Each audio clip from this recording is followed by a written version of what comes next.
Okay. I think that's everywhere. How are you doing, Frost? On this fine Thursday, as of a few seconds ago, afternoon. Already fallen asleep. Good. Love it. Love to see it. Well, don't worry. But that's not the right button.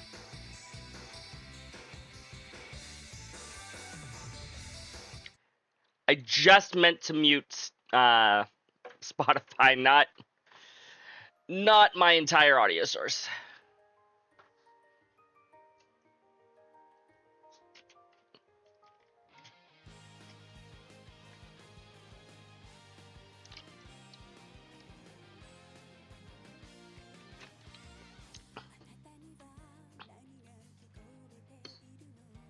Now feels like as good a time as any to rewatch this.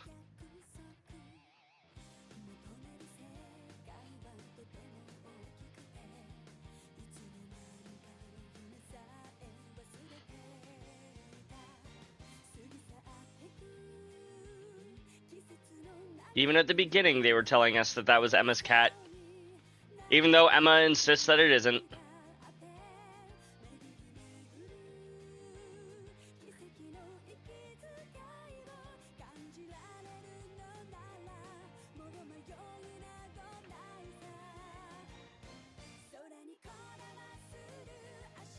Too bad you can't hear the music with it.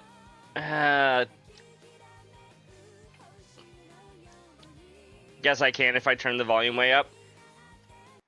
That is, for whatever reason, the opening scene there is quieter than the rest of the game. Like, I know I have my BGMs a little quiet, but like that shouldn't be a huge thing. Why did I make just right in case I decided I needed to actually leave and come back? I shouldn't, but just in case. Alrighty. I didn't do this boss fight because, you know, timing restraints and whatnot.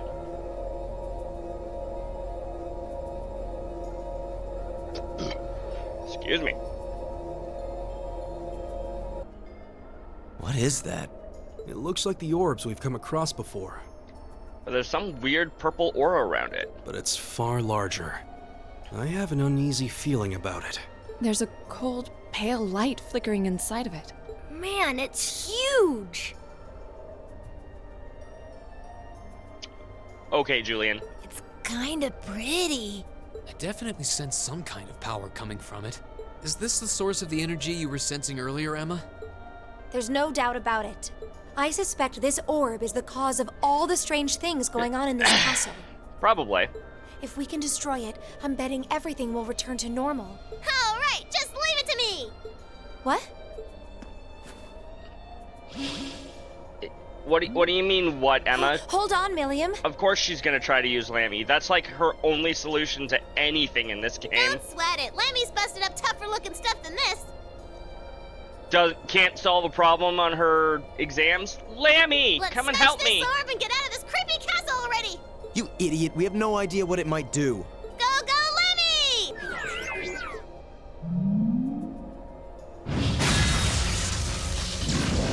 Ah! Milliam! And she died. What did I just say? Or not. Are you all right? Oh, I forgot about those stupid barriers. I guess it makes sense that it would be protected by one of those barriers. Wait, something's wrong. What's happening to it? I feel an incredible torrent of energy pouring out of it. Everyone get back!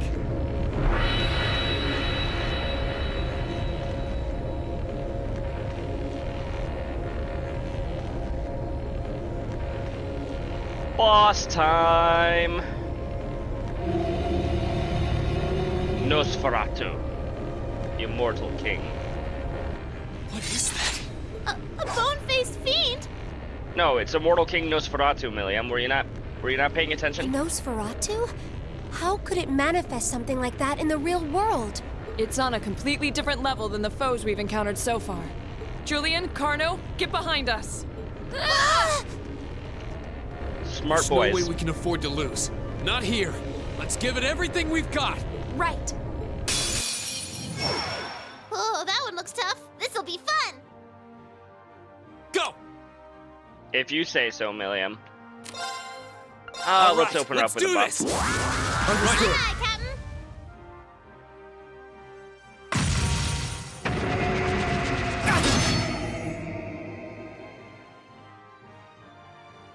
Okay, Nightmare. Honestly, shouldn't be surprised that the boss wouldn't have Nightmare attached to him.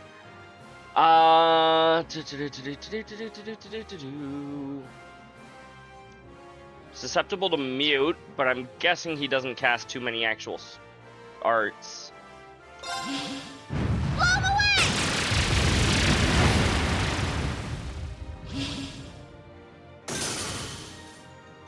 Wait, if I recall, he likes to stun. Yep.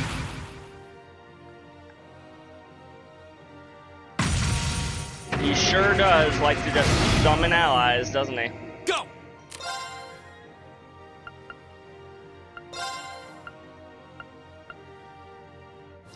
Which means that all of our AoE attacks need to make sure they at least hit the boss. Second form, Gale!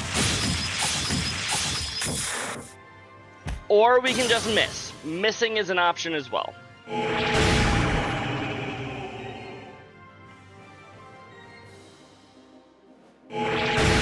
Oh boy. Oh boy. Impossible. Bye, Eustace. Here we go!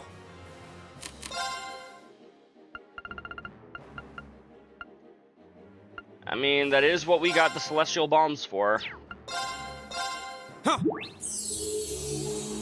suppose I should thank you. What? Impossible. I really should have used a Celestial Bomb instead of a Reviving Bomb. That's embarrassing. I don't know if I get another turn. I may already just be dead.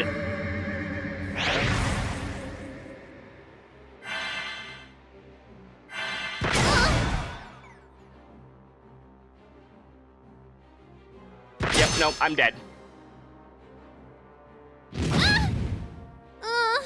I'm done for.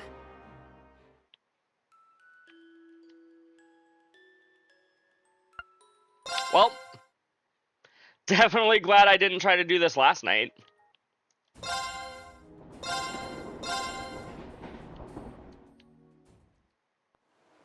Okay. Let's at least change my equipment. Prevents sleep, faint, nightmare, confused. Perfect, perfect. Already have some of the, or one of those.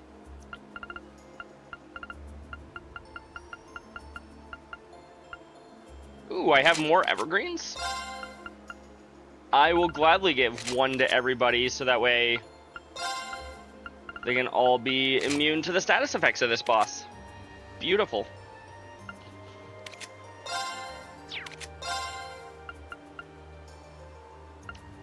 And then, do I have another gladiator anything, really? I don't think so. I think that's on Ah, it is on Laura. Never mind.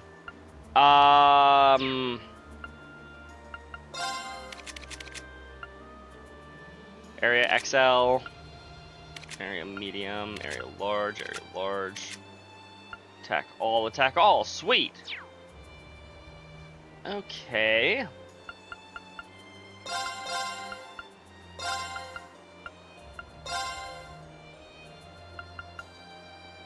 There we go. Is there more prep that I could be doing? Probably.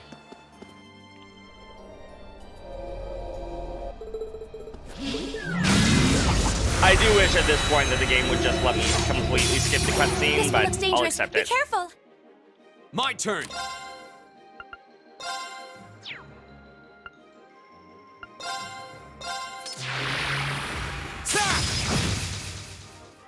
It's my turn. Resisted the delay. Of course he does.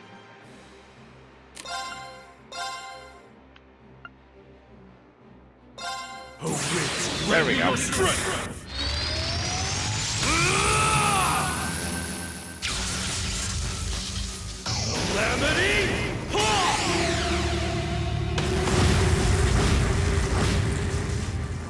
Perfect. My turn.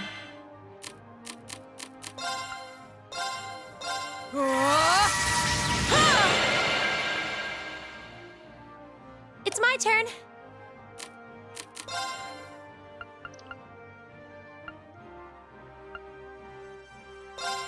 Oh, Moon, shield us from harm. Wait, I just realized earlier that he doesn't actually cast spells, he uses crafts. So why am I giving myself... I guess the regular defense up is also helpful. As well as the reflect on these guys. Fool.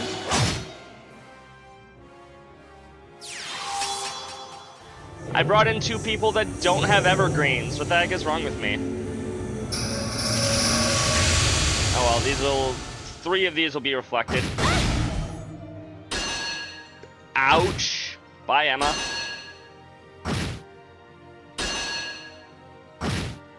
Sorry, everyone.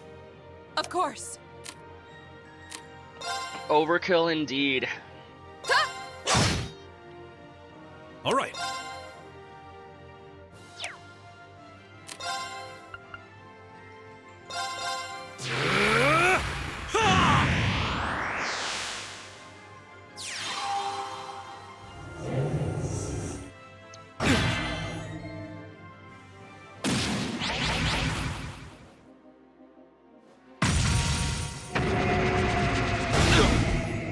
Ow. Leave it to me. I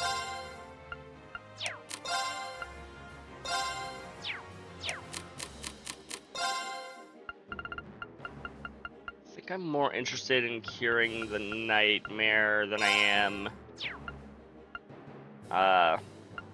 the dead woman right now.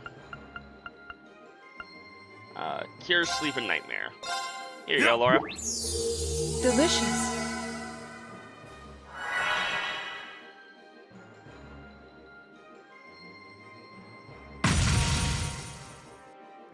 Oh, thanks. Just stealing one of my best characters. Good job. Go!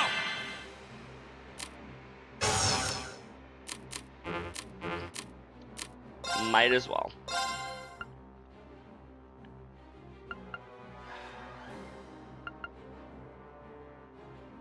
Flames, gavel on my blade.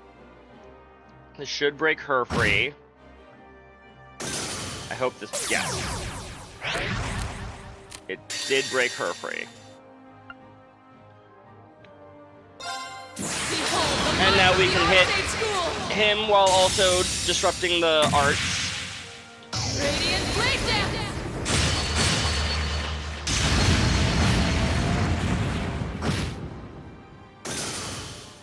Oh, and now might be a good Leave turn it to to me. revive Emma.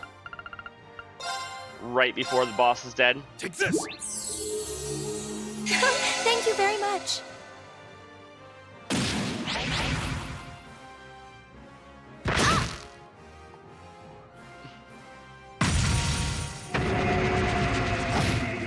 Fool. Perfect. Was that a perfect boss fight? It could have been better. But it did a lot better than the first attempt. You still have a lot of training to do.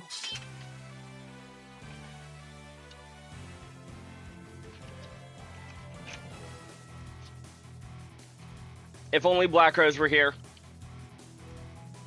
to see his best girl not only get the kill, but with a counterattack on a boss.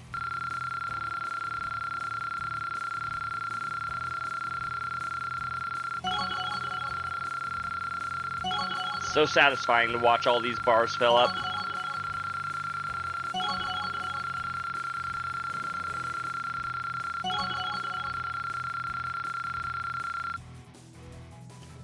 Five out of my 6 characters No, 5 out of my 5 characters leveled up. No, 5 out of 6. 5 out of 6. I'm smart. Nice. I promise. No, I'm not. I've only just begun. Chat's feel figured like out I'm that I'm going not smart stronger. by now, I'm sure. I'm awesome. That should suffice. Everyone but Reen.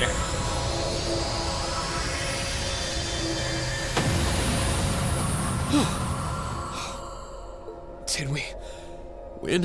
What a Yes. terrifying opponent. Yes, you did. So that was. Careful. Something still feels wrong. What? Watch out!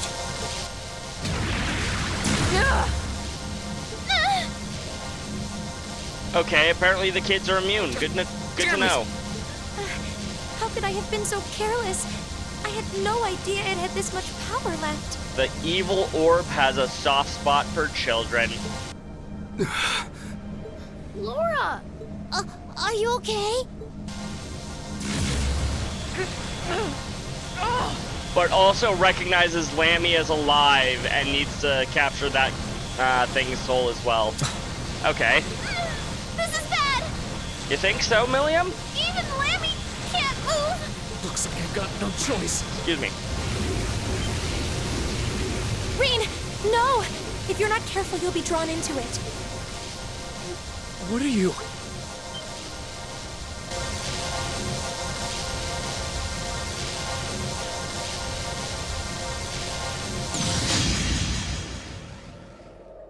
What? Huh? What was that? That was somebody saving us last second. Much like we did with those kids, like, I don't know, 20 minutes ago in game, probably. If that.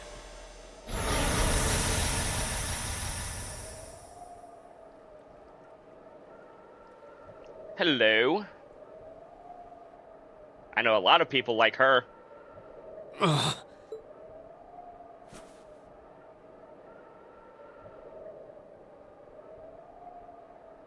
Is everyone all right? Nope.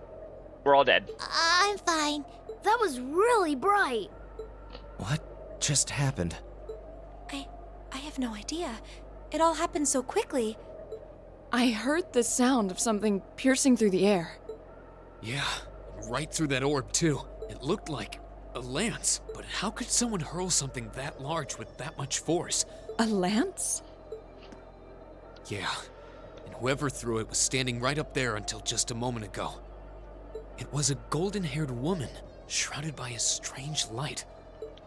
Golden hair, you say? But that sounds just like... Sure does. Laura! That's impossible.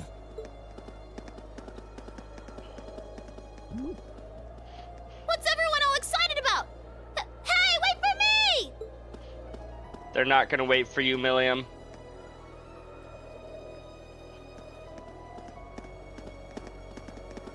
Because a blonde woman with a spear can only mean one thing.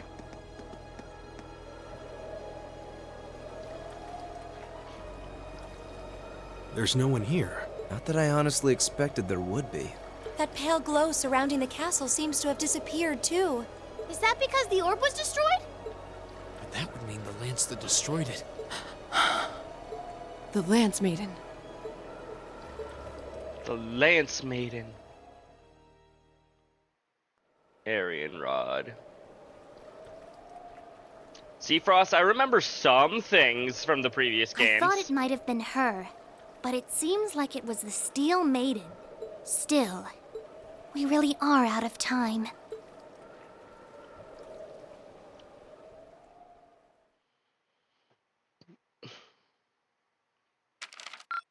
Ooh, you're moving up in the world. I've got a little reward here for you. A Grail Locket! Immune to all status effects, if I recall. Drinks are on me someday. I don't think I'm going to be hitting A0 this playthrough, but if I manage to hit A1, I'll be proud of myself.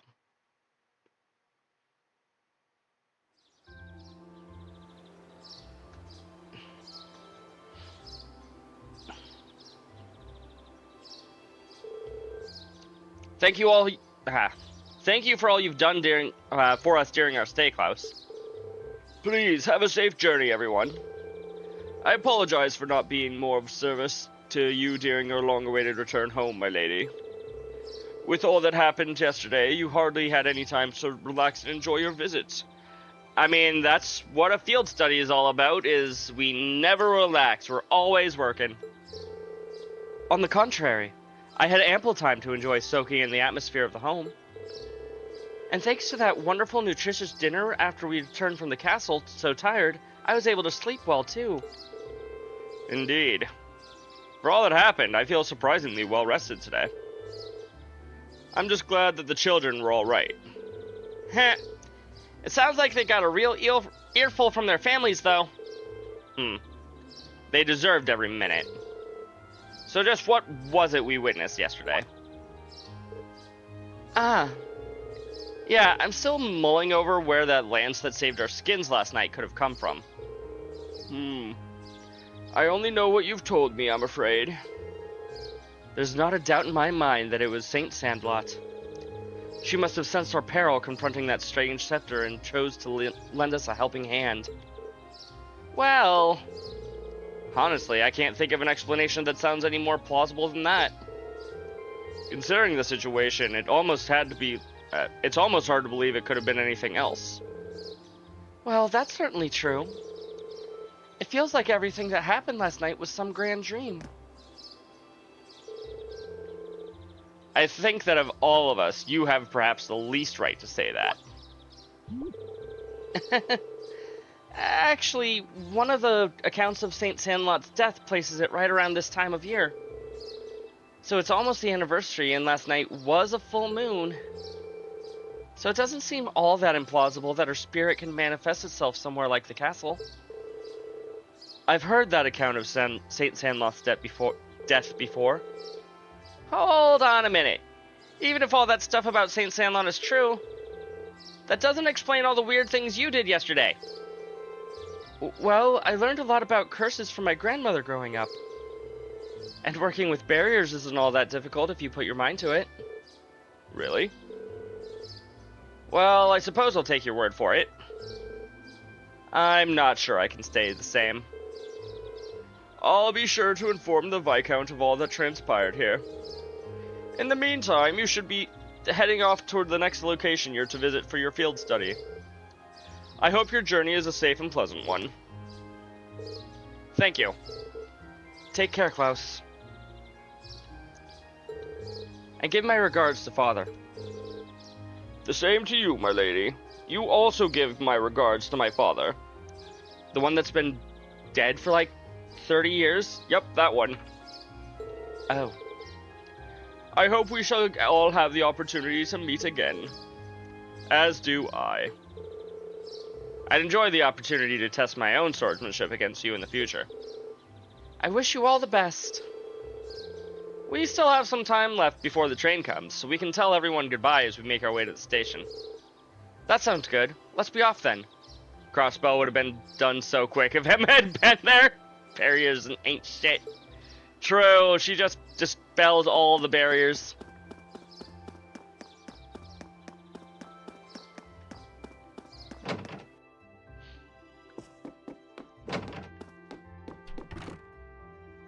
Wait, no, not in here.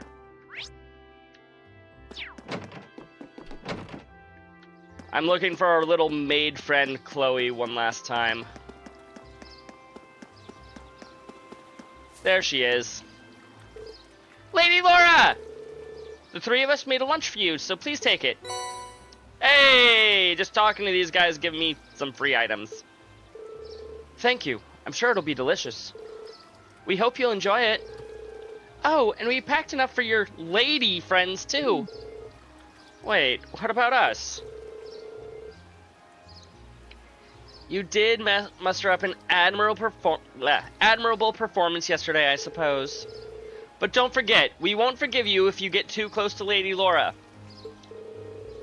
Unless you blithely forget. Take these as a helpful reminder. Rose. I don't think I need the wind to clue me into what they're implying. Must this petulant gaggle be annoying right until the very end? Yes, they must. Please do be careful on your way back. I hope you can continue to flower in the fertile soil of Academy life, Lady Laura.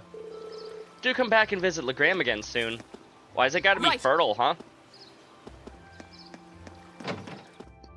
Rena has a harem, and Laura has a harem. Trails of harems strike again. Yep. And Laura is a part of Reem's harem. So does that mean that those girls are, by extension, a part of Reem's harem? I don't suppose you've suddenly got an extra Master Quartz, do you? No.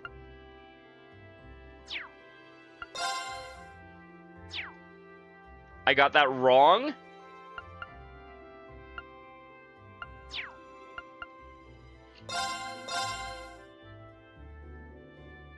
Rena's a part of Laura's harem. You know what? That's fair. That's fair.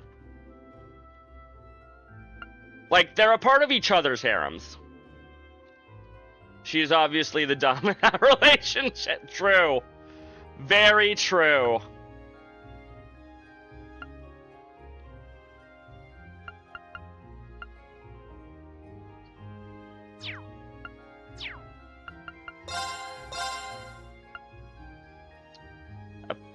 Oh, right, I didn't buy it because it was, less art defense. Or art attack, I mean. But if we come in and get it now, plus 35 art strength. And her current weapon has 25 art strength. Yeah, that seems like a worthwhile upgrade.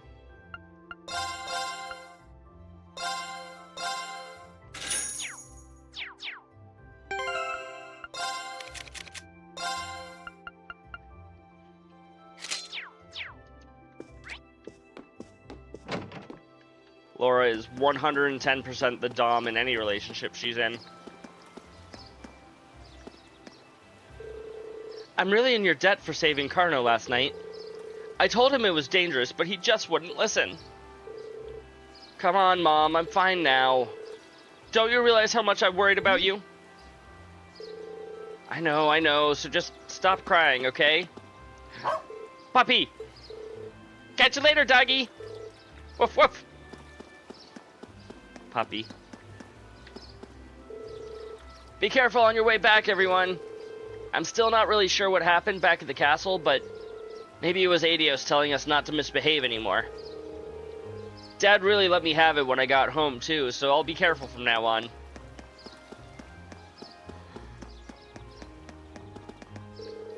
We'll probably miss the train if we head out there. Undoubtedly. Let's make our way to the station, then. Oh, but what if I wanted to grind on monsters?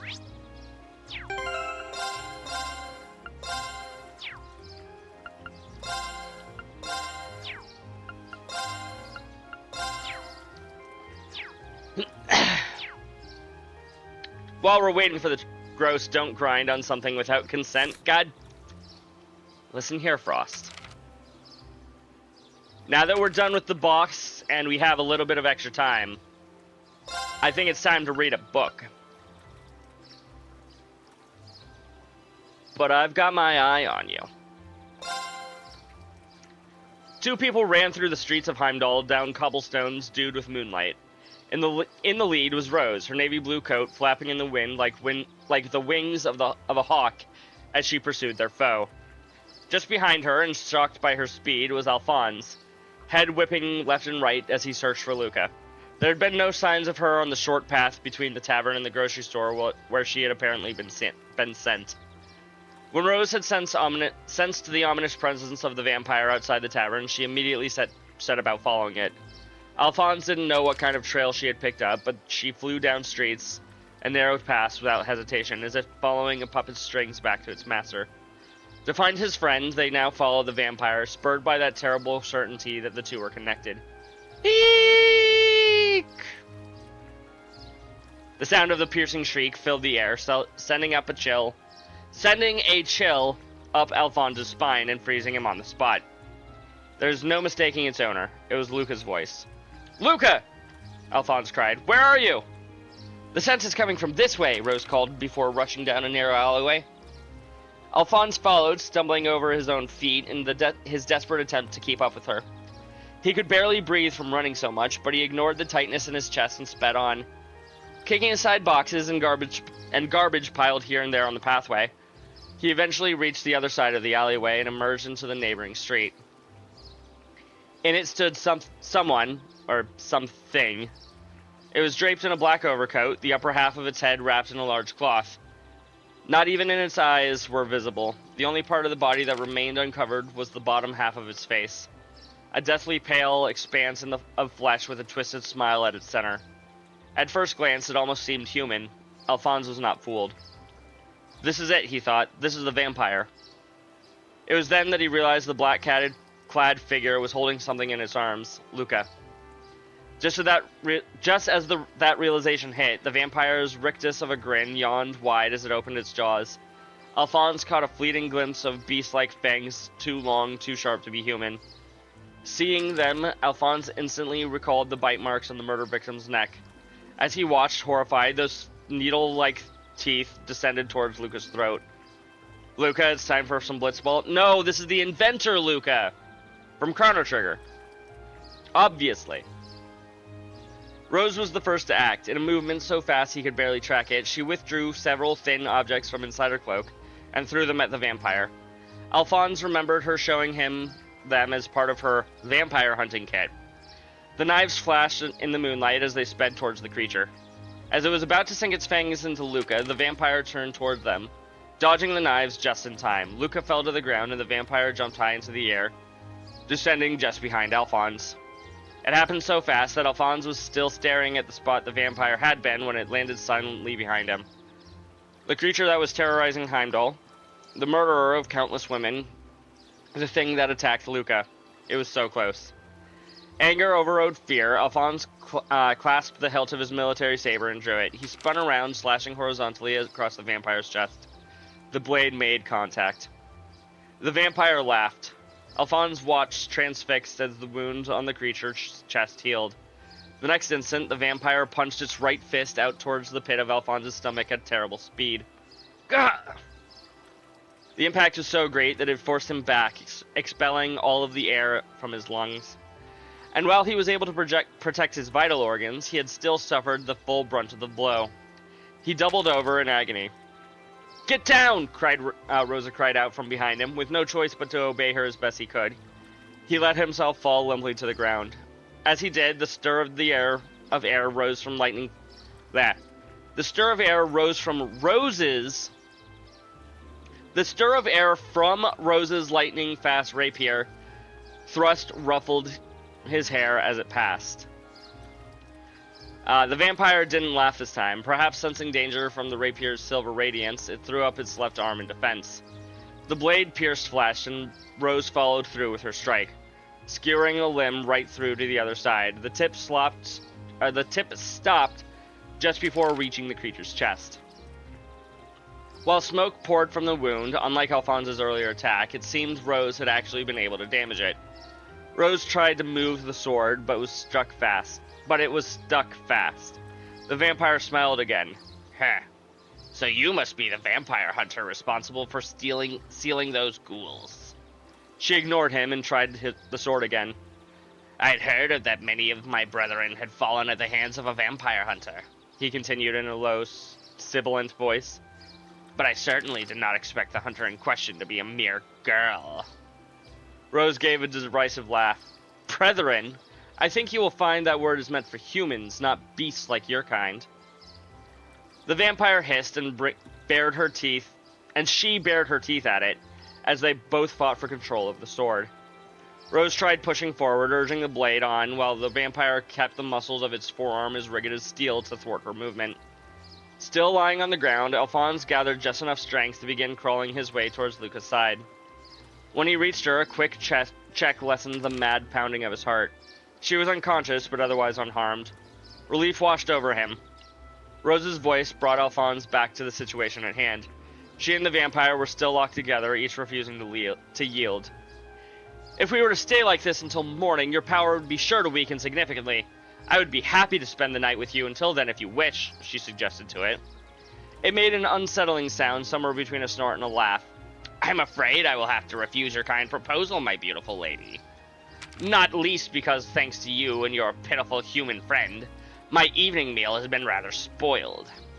As it uttered those words, the vampire's outline began to blur. Alphonse blinked rapidly, trying to clear his vision, but it was no trick of the shadows. The creature's form was dissipating into a fine black mist. Though its mouth was disappearing like the rest of it, its voice somehow echoed on. Should either of you ever seek to disturb my dinner again, I hope you are prepared for the consequences. And then it was gone. Silence fell. Gradually, Alphonse got used to the pain in his chest from the vampire's blow. He counted it good fortune that he'd only lost his breath and not broken any bones. With a final steadying wheeze, he hoisted the unconscious Luca onto his back and rose slowly to his feet. I guess that's not the end of our vampire, then, he said unhappily. Rose was inspecting her sword for damage. Finding none, she returned it to its sheath. Turning their body into mist is one of the many abilities vampires have. It escaped from us this time, but I expect that it'll take some days for its left arm to heal. At the very least, I think it's safe to assume that no one else will be attacked tonight. It sounds like vampires are unbelievable foes to be up against. That's a relief, though, at least. Still, he added, you're pretty unbelievable yourself. Rose shook her head. Their loss obviously rankled her. Next time, she said with steel in her voice, it won't get away. I'm going to find some stronger equipment, and I will finish it for good. Alphonse nodded. Next time they would have it, they might not have been able to defeat the vampire, but at the very least, they earned a short respite from danger, having saved Luca and prevented another murder from occurring. And without Rose's assistance, none of it would have been possible. Thank you, Rose. If you hadn't been here... She cut him off with a dismissive wave of the hand. There's no reason to thank me, I was simply doing my duty. Dejected, Alphonse fell silent. But these murders are not over yet. We will need to discover the true identity of the vampire for that to happen. Cheap viewers on Steambo! Oh, AOD isn't here. Fortunately, Twitch is good at auto-blocking them, but I still need to actually manually ban them.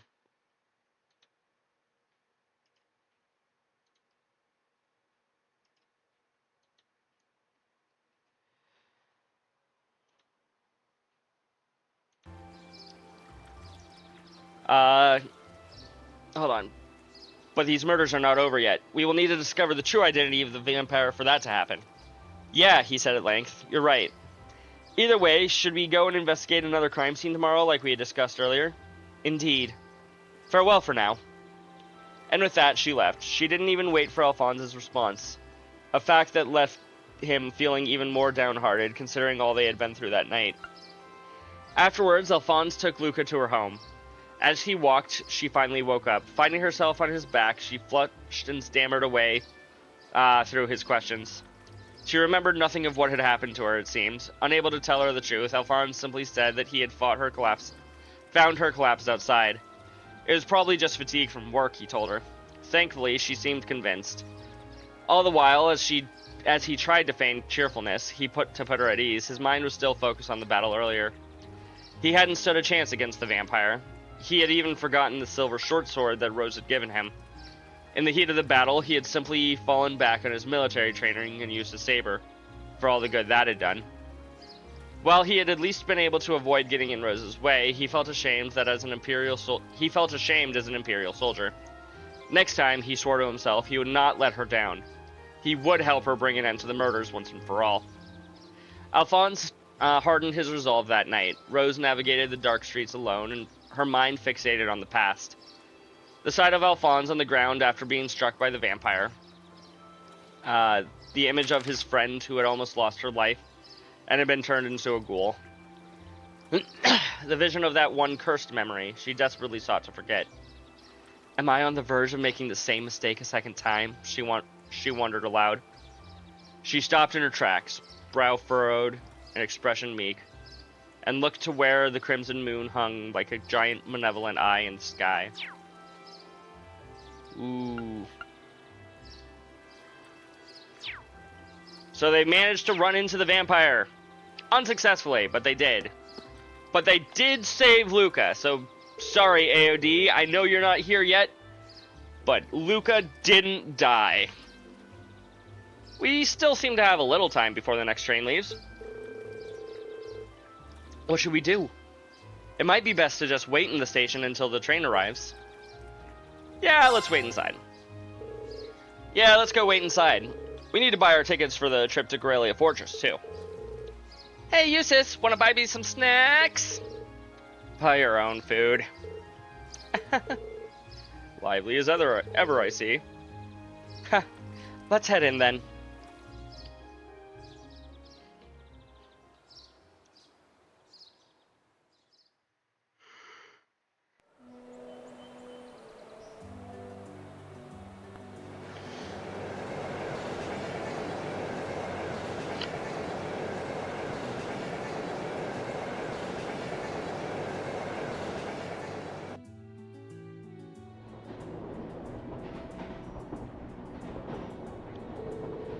Ooh, I can still see the castle for a second there.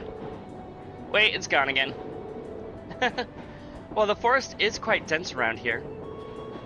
Still, we saw a lot of weird things in that castle. It was one thing after another from the moment we walked through the door.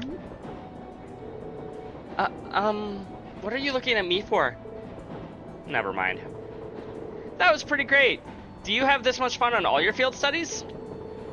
I just wish it was a little longer. Those 2 days went by so quickly. Well, the field study isn't over. We're on our way to our next location, so don't relax just yet. It looks like I must say farewell to the Gram once again for the time being. I wasn't expecting to, but I can't help but feel a little homesick already. I can understand why. It was a really welcoming place. I didn't ever get the sense of this... Blah. I didn't ever get the sense that social classes were keeping people apart. True. It seems like a place we nobles could learn much from. I'd definitely like to visit again in the future. It would be great to bring Fee and the others next time, too. You're all more than welcome in Legram anytime. I can only hope I'll continue to learn and grow between now and when I next return.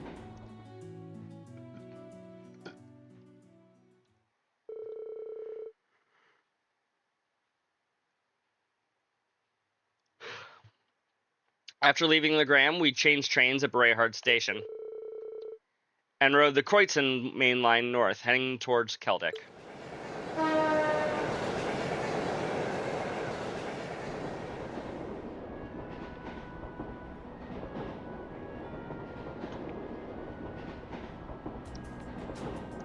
There's Brayhard, and then north onward towards Keldic.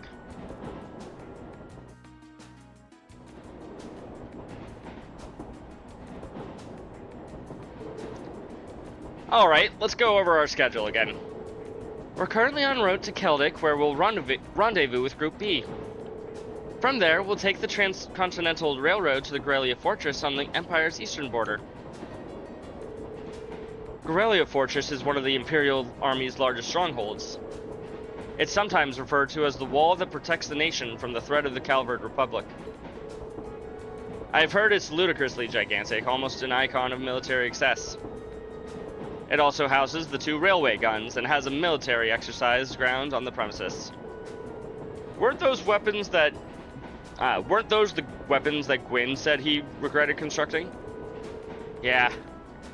They're 2 massive orbital cannons pointed toward the east at Calvard. Or more specifically, they're aimed at the buffer zone between us and them, Crossbell State. They are pretty crazy, yeah. It's like you're looking at a mountain of iron. I was pretty overwhelmed when I first saw them. Wait. You've actually seen the railway guns in person? Yeah. Gramps took Claire Lecter and me to see them this one time. Those are the mightiest weapons brought up by the hands of the man since the Great Collapse. I want you to consider what it means to have such weapons... what it means that such weapons have been placed here. Well, something like that anyway. To consider what it means? He has a flair for the dramatic, I'll give him that. Come to think of it, today's the day, isn't it? The day that the Chancellor is scheduled to depart for Crossbell with Prince Olivert. Guess the trade conference kind of snuck up on us, huh? I think that's where Lecter's going, too. I want to go to Crossbell. Same, Milliam. Same. There's supposed to be this really famous theater group there, and they have a huge theme park, right? Yeah, that's what I've heard, though you probably know more about it than I do. Apparently, President Toa is going as part of an entourage to further her studies. Really? She never fails to impress. I hear she's been getting job offers from a bunch of different companies ready to hire her right after her graduation. Well, she does merit the high esteem people lavish on her. She's the pride of the Academy, after all. She sure is.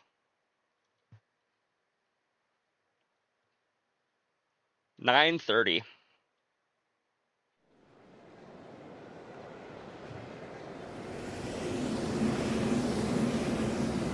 Keldic. All passengers disembarking here in Keldic, please exit the platform via the bridge. I repeat, do not approach the rope barriers that on platform 1.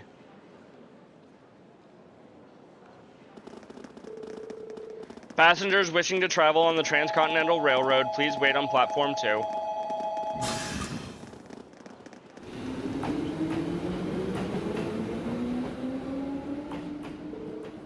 What's going on here? Oh, the security feels kind of ominous. It seems the railway military police is guarding the opposite platform. Yeah, I wonder if... Well, isn't this quite the coincidence? Is it a coincidence, though? Captain Claire! Or were you here on purpose? It's Claire! I don't think I've realized just how similar their hair colors are. They're not identical, but they're very similar. Did you come to see me? Just a coincidence, I'm afraid. Eisengraf will be passing through here soon, so this station's operating under heightened security. Oh, right. Still, I'm happy to see you again. It's been, what, 2 months since I last saw you? 2 months too long, it seems. She really is attached to Captain Claire. Yeah, almost like sisters. Hard to believe both of them are Ironbloods. At any rate, good job today, everyone. Good day, everyone. Let me thank you again for all your help during the recent crisis in Heimdall. Don't worry about it. We simply did our duty as citizens of the Empire. More importantly, what's the meaning of all this extra security? And what's this Eisengraf you mentioned? As in Iron Counts, right? You'll see what I mean soon enough.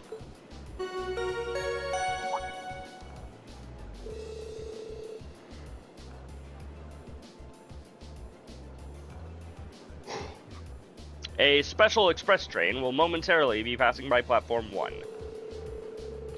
This train will be passing through at high speed, so travelers on the platform are advised to exercise caution.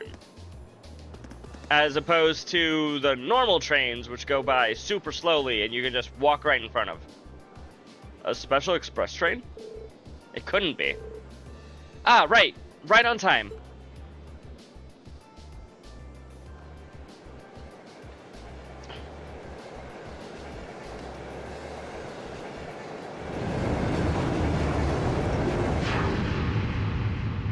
It's Toa and the vice principal of the school. There's Toa. There's Prince Olivert.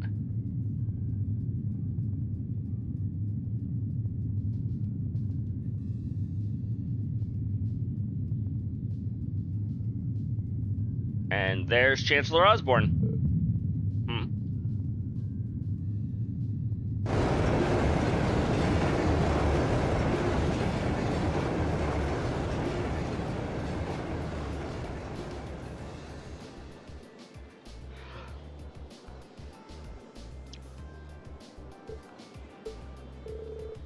So, that was the Eisengraf. Come to think of it, I've always heard rumors of a special Crimson train. It's supposedly reserved for use by the Imperial government. I've been on it before. It's really fast. It's pretty fancy inside, too. The Eisengraf, or Iron Count in the common parlance, was so titled in honor of Chancellor Osborne himself. Well, I do hear him called the Blood and Iron Chancellor all the time, so I can understand the iron part. But isn't the Chancellor a commoner by birth? He is indeed. However, he was granted the title of Count by His Majesty when he was made Chancellor 11 years ago. Supposedly, that's what led to the train being given its name shortly thereafter. I see. I doubt he, of all people, sees any worth in titles or peerage. Reen? Yeah? Is something bothering you? Your attention seems elsewhere. Still feeling tired after yesterday? No, not really. I just happened to catch a glimpse of Toa and Prince Oliver on the train as it passed by. Wow! I'm surprised you could even make them out. You must have a hawk's eye to be able to see them when the Eisengraf is whooshed by so quickly. Heh, it was probably just a coincidence. It is more than just a glance, though. I could see them clearly, in detail. What was that just now? Well, as long as you're not feeling unwell.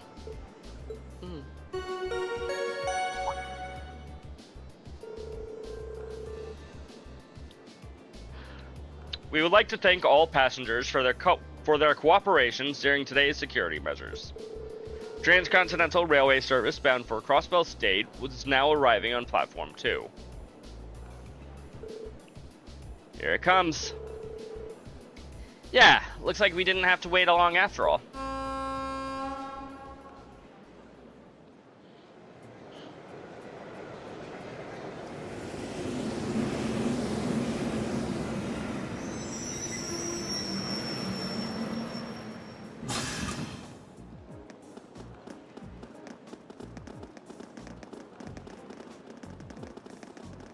Hey, there's Group B.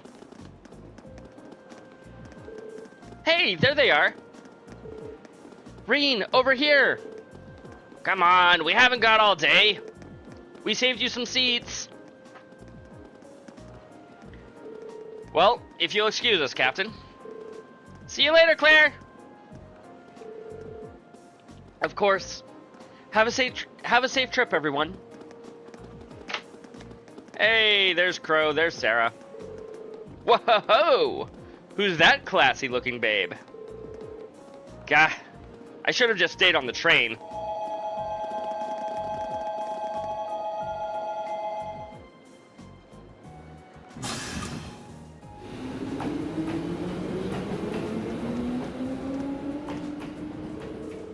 We received word from Squad 8.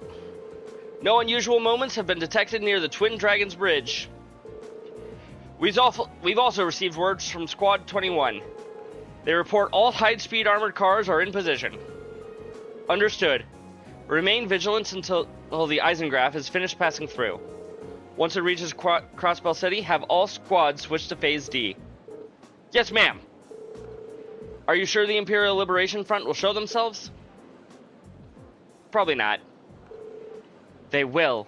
I'm certain of it.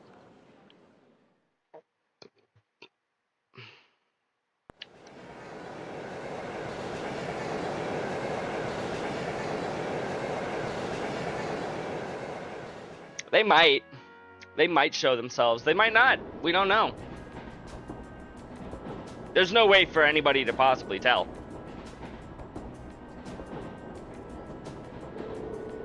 I see. Sounds like Group A had quite an eventful couple of days, too. Yeah. Though I find it kind of hard to believe that you could have seen the ghost of Liane Sandlot. That's ridiculous. Are you sure you weren't just hallucinating or something? You can think whatever you'd like. We totally saw her, I swear!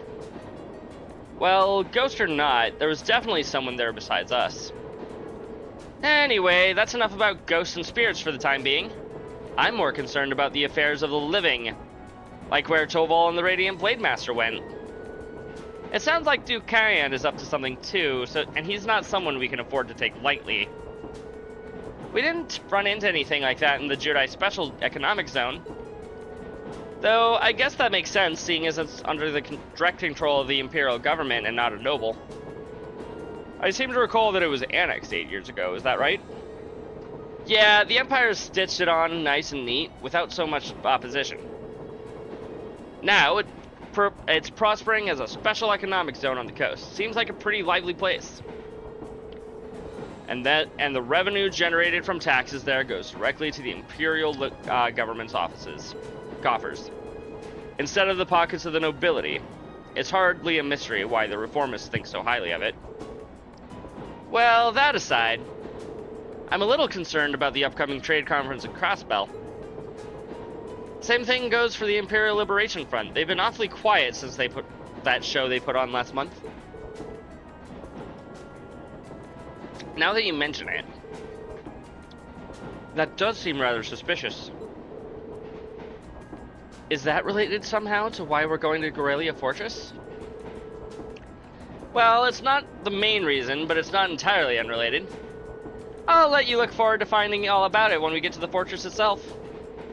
Anyway, how many of you have passed through Gorelia Fortress by train before?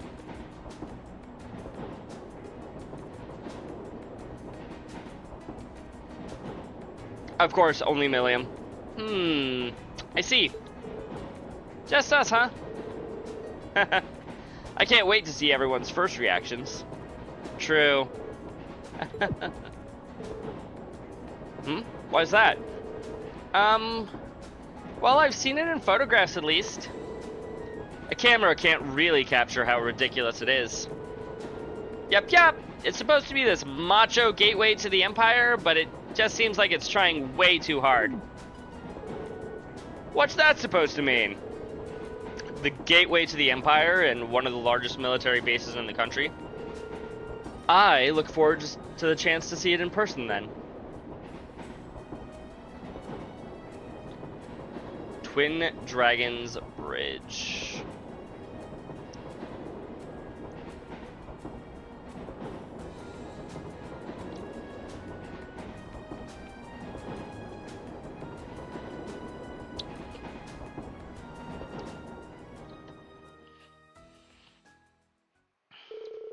The train carrying Class 7 continued its ride on the transcontinental line heading towards the east. They passed through the Twin Dragons Bridge, a Kreutzen Province army base, and several stations later. It was finally time to pass through Gorelia Fortress, which loomed large on the border with Crossbell State. 11:20 a.m. The Ministry of Railways wishes to thank all passengers for their patronage. The next stop is Gorelia Fortress. Gorelia Fortress. This train will stop for 5 minutes. Please be aware that only authorized personnel may disembark at this station. Be advised, all orbital photography is strictly prohibited within the fortress and is punishable by Imperial law. Any attempt at unauthorized recording may result in the confiscation of your equipment or detention by the authorities. Whoa, that was kind of, it sounded pretty severe for a train announcement. Well, we are passing through a military facility. I don't think they're being that unreasonable. Do you really think that's the issue here? I'm not sure having that be one of the first things foreign visitors here gives a very good impression of the country. Oh, we're finally here. What in Aidios' name is that?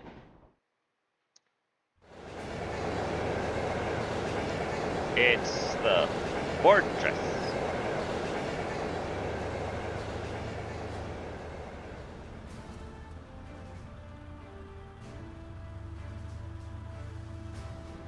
Eastern border, Gorelia Fortress.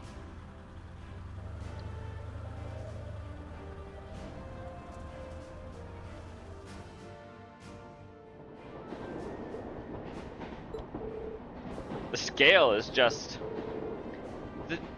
This is Guerrilla Fortress? This entire place is built from iron and concrete. Just how much money has the army dumped into building all of this? Heh, yep, that was about as entertaining as I'd hoped. I'm not that surprised. I thought the same things when I first saw it. From the crossbow side, all you can see is a cliff, though.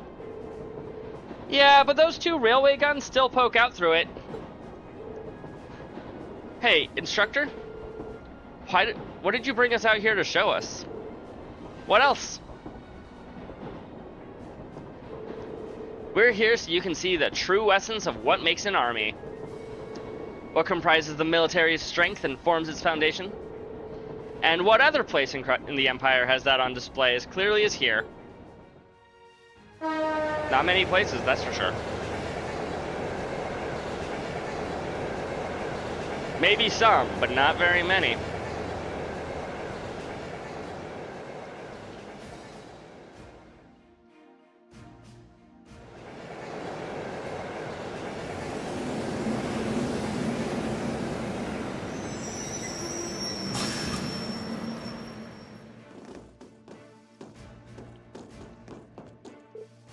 Who are they? Engineers and tradesmen, mostly. You'll see a lot of them around here. Keeping a fortress this size up and running is a full-time job for more than just the military's people. So it seems. It's almost like its own town here. Kinda. On the other side of this fortress, it's more or less a straight shot to Crossbell City, right? To think that such a bustling center of trade is so close to a massive military facility like this. Yeah, Crossbell City is only about 30 minutes away by train. From the top of the fortress, you can even see the skyscraper where the trade conference is going to take place. I see you've arrived. It's Neidhart. Oh. Instructor Neidhart! Good morning, Major Neidhart. Instructor Valestein of Thor's Military Academy, homeroom teacher for Class 7, reporting the arrival of myself and all students in my care. Did you make sure to call attendance? Acknowledging your arrival at 11:30 hours. Welcome to Guerrilla Fortress. In addition to my teaching duties at the Academy, I hold the rank of Major in the Imperial Army's 4th Armored Division. I'll be acting as your guide, as well as your instructor for special lectures during your time here at the fortress. Now, if you'll follow me... What if I don't wanna?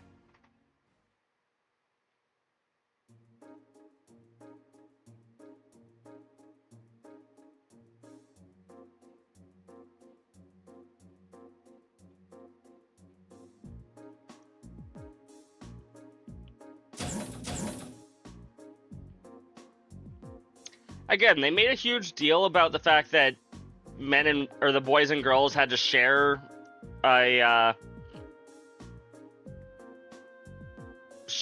sleeping quarters in Keldic, and then that hasn't come up again. Including today, you'll have two days remaining in this month's field study. However, we won't be assigning you any tasks during that time. Instead, you'll be participating in a series of special lectures and a field trip. A field trip here? So what exactly does that entail, instructor? At 1400 hours today, a joint military exercise will be taking place at Guerrilla's Proving Ground. Did someone say Shara? I don't think so. I said that the boys and girls had to share a sleeping quarters until, they didn't for the rest of the game. And they made a huge deal about it earlier. But then it just didn't happen again. I would have expected this to be the type of place where that would happen again, but nope. Considering the fact that we're actually at a military base. I'm sorry, Frost. Oh. I'm sorry. I'm so sorry. At 1400 hours today, a joint military exercise will be taking place at Guerrilla's Proving Ground. The 4th and 5th Armored Divisions will both be participating, and you will be observing it. We're gonna watch a military exercise? The 4th Armored Division, huh? The 4th Armored Division is led by none other than Elliot's dad, Lieutenant General Olaf Craig. By all accounts, it is one of the strongest armored divisions in the Imperial Army. And did you know our friend, the Major here, is their most promising young member? It's true. I know you didn't say Shara because she's dead just like everyone in Liberl we ever met. That's true, except for Estelle and Joshua. After Urbonia declares war and stomps them into the ground, it's fair. Moving on. As I said, you'll only be observing this exercise, not actively participating. I imagine that this has some of you feeling rather relieved, doesn't it? It does sound like a pretty easy assignment after all. But we'll see how many of you feel the same after experiencing it for yourselves. That's all from me. It's currently 11:50 hours. Lunch has been prepared for you all in the mess hall. I'd advise you all to eat. Your field trip isn't something to be taken on an empty stomach.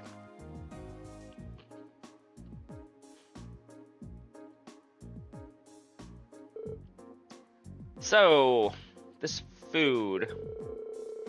We have salty corned beef, and I think I'm getting a hint of peas from this soup. You could use this bread as a lethal projectile. I do think it wouldn't have hurt to use a few more herbs, or flavors in general. This is military food for you, guys. Calling this edible would be generous. I've heard plenty of rumors about the food they serve in the Imperial Army, but I wouldn't have guessed they'd all be true. Huh. I don't think the food they served in the mess hall at Zendergate was all that bad, though. I don't think it would kill them to serve something a little more appetizing. This is the exact same thing they served when I came here with my class last year. Probably from the same batch too, by the looks of it. Really brings back memories. Probably not the same batch, Crow, on account of food safety and whatnot, but the same food? Probably. I was pretty surprised the first time my dad brought me here to eat, too. Huh? You guys really think it's that bad? It really brings back memories for me, too. At least there's some cheese and an apple. The food served in the army makes use of common ingredients that are easy to preserve and store. The ingredients used to make all the food on your trays can be easily stockpiled in large quantities. So even if a war were to break out, a meal like this could still be served without any trouble. Ah, so that explains it. I see. So the army serves simple foods all the time to avoid the decrease in morale from wartime rationing. Well, not all the time. However, one can think of this food as a philosophical statement from the continent's strongest army. In that sense, it suggests that the soldiers should live and work each day as though a war effort depends on them. You know, I hear just on the other side of this base, they sell a hot pot that's super, super good. And they even serve it to civilians who ask for it. Every day? So they should be just as tense during times of peace as during times of war. Well, that's a bit too much mind over matter idealism for my taste, but it's worthy being aware of. Let's bomb them and take their hot pot. Good idea, Frost.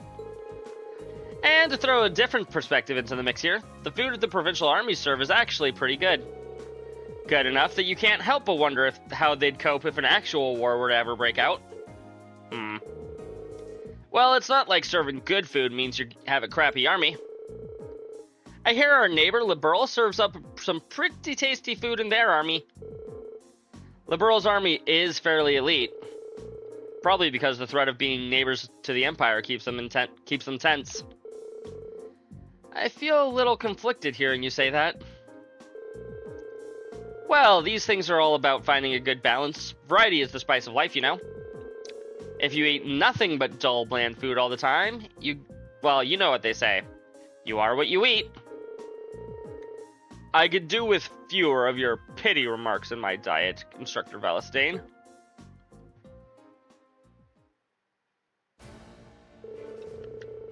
Anyway, as you heard, there's going to be a military exercise at the Proving Ground at 2 in the afternoon today. It's 12:30 right now, so you have an hour to do whatever you like. They'll make an announcement about half an hour before, so be sure to listen for it and do whatever it tells you. Understood. So when you say whatever we like, does that mean we can tour the fortress? Of course. You're welcome to roam around as long as you don't poke your nose into any restricted areas. So go ahead and explore. There's plenty we're seeing here, like the command center. Though if you're feeling a little tired from your field study, you're welcome to rest in your rooms. It would be a shame to waste such a valuable opportunity. I suppose I should get at least a general overview of the fortress.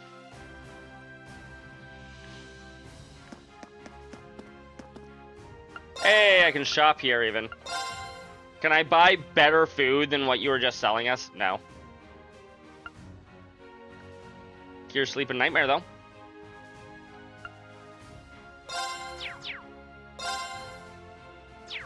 I'm all the way down to 87,000 Mira. That brings me over 100k, but not by much. Actually, you know what? I will rest.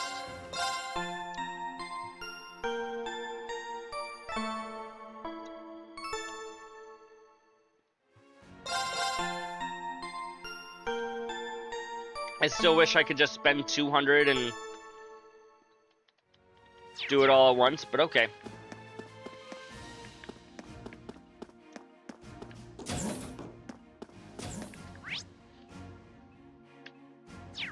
A lot of people the game wants me to talk to. Today's military exercise is a big one. They're pulling out all the stops today. The guys who are actually participating already left a while ago, though. I see. Oh, hey, Sarah. Oh, yeah. Toval gave me a call about what happened in Legram.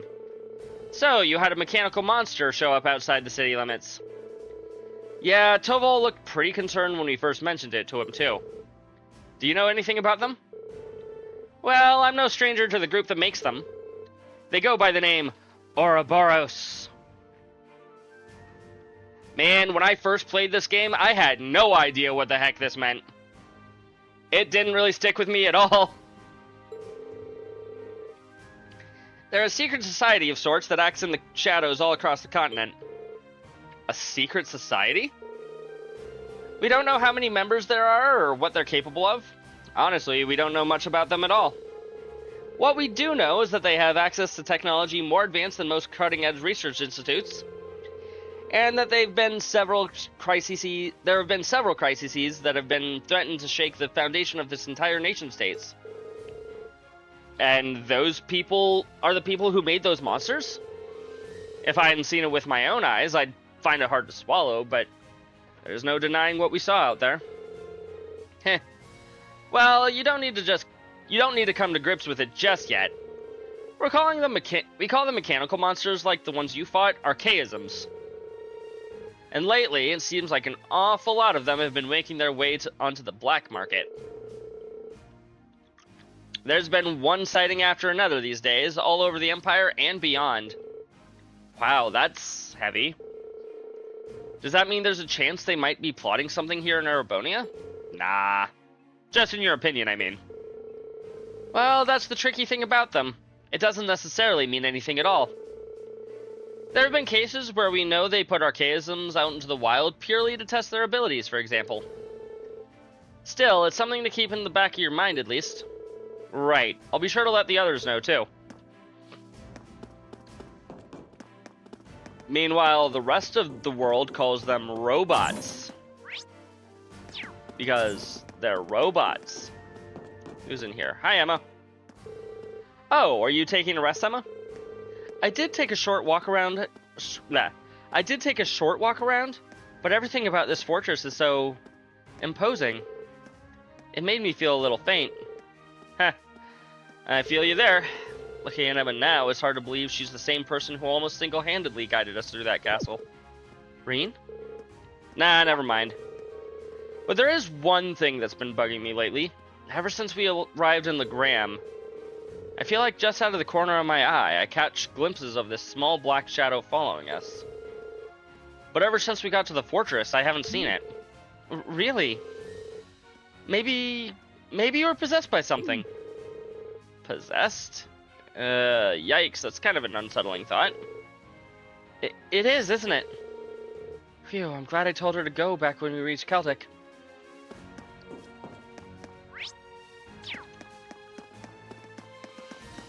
Emma's such a good liar. If anyone in chat wants to learn how to lie, you should learn by imitating Emma. I'd heard about the fortress from my father, but seeing it in person really drives home its incredible scale. Oh yeah, your father helps train the Imperial Army in swordsmanship, doesn't he? I can see why he's so busy if he's going around training all the soldiers in places this massive.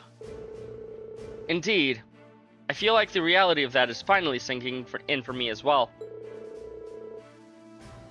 I have no idea how much his teachings are actually being applied, though.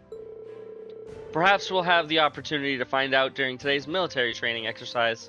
I'm looking forward to it. The soldiers here seem pretty well trained. Pretty well equipped, too.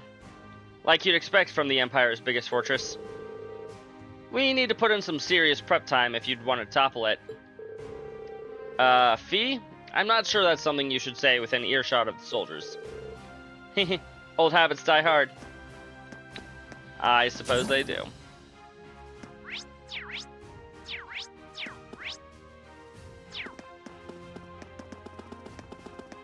Now comes the task of, can I navigate this fortress? I remember this being a bit of a maze the first time I tried to play it. Or it being this game. You know what I mean, chat. Am I allowed to go through here? This is the first hangar where they keep our tanks. Every soldier in the 5th Armored Division knows it back to front, so if you take... I can!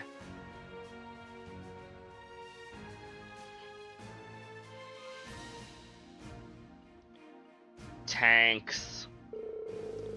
Seems like this is the hangar for tanks and armored cars.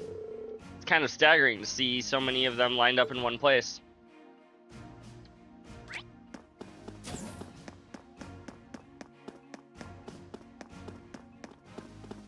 Look at all these tanks. Oh, hi, Emma. Not Emma. Elliot. Different E. I'm not looking forward to this. You've never seen any military exercises before, right, Reen? Yeah, this will be my first time. I take it you have, then? Yeah. My dad showed me one the last time he brought me out here. He really does want me to join the military, but...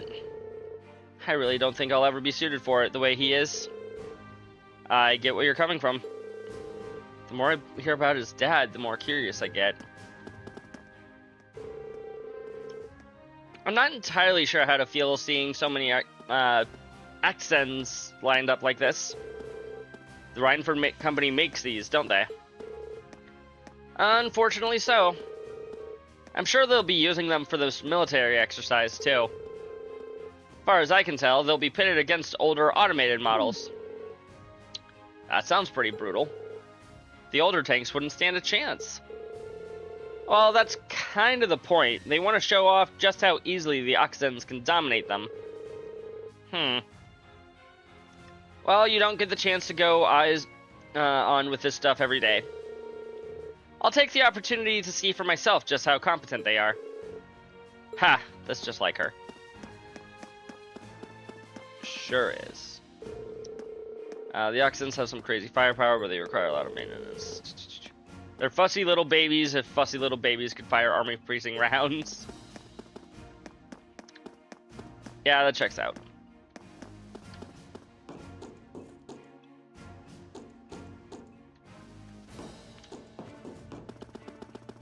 Wait, no. I don't know.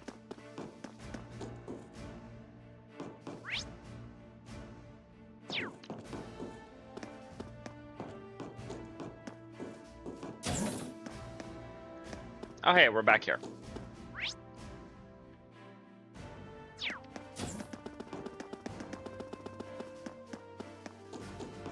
Up here we go.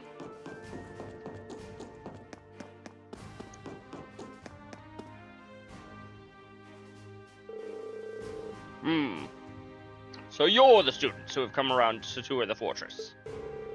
Yes, sir. He's wearing an officer's uniform. I wonder if he's... This is Lieutenant General Walter, commander of the Guerrilla Fortress. He also serves as the division commander for the 5th Armored Division, which is stationed here. I apologize for not greeting you sooner, sir. Thank you for granting us the opportunity to tour the fortress. It really is an honor. Well, at least you aren't lacking in manners. Hardly built like a soldier, though. I have my doubts that you'd be able to endure the military's training regime with a physique like that. You sure you're training them properly, Major? My apologies, sir. Though I hear the Academy has a former bracer as their combat instructor. They must really be scraping the bottom. I've heard of this purple lightning before, of course, but a bracer is still a bracer. Leaving such important role in the hands of civilians is ridiculous. The famous Thors isn't what it used to be. Well, no surprises here. It's like he fills every box in the checklist for stereotypical Imperial Army soldier. Anyway, as a fortress commander, allow me to welcome you to Guerrilla. Keep in mind, though, that we're constantly on alert for potential threats from the east. I have no problems with your class conducting your field study here, but see that you don't get in the way. Of course, sir. Very well. I'll take my leave here, as I have business to attend to. Phew. He's certainly strict. Well, he is responsible for keeping one of the Empire's most vital defense fortifications running smoothly. Considering the ongoing tensions between the Empire and the Republic, you should be grateful he allowed you to come at all. I won't forget it. Now, I'm afraid I must excuse myself as well. You're welcome to tour the rest of the fortress, but don't try to enter the command center. Of course. Good luck with your work, instructor. I'll see you later, then.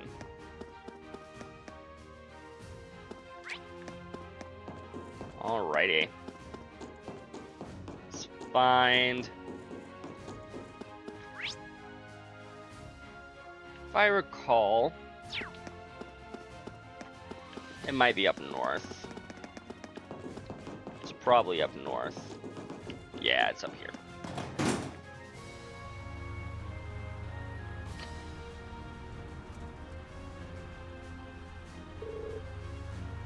Looks like this is the fortress's airport.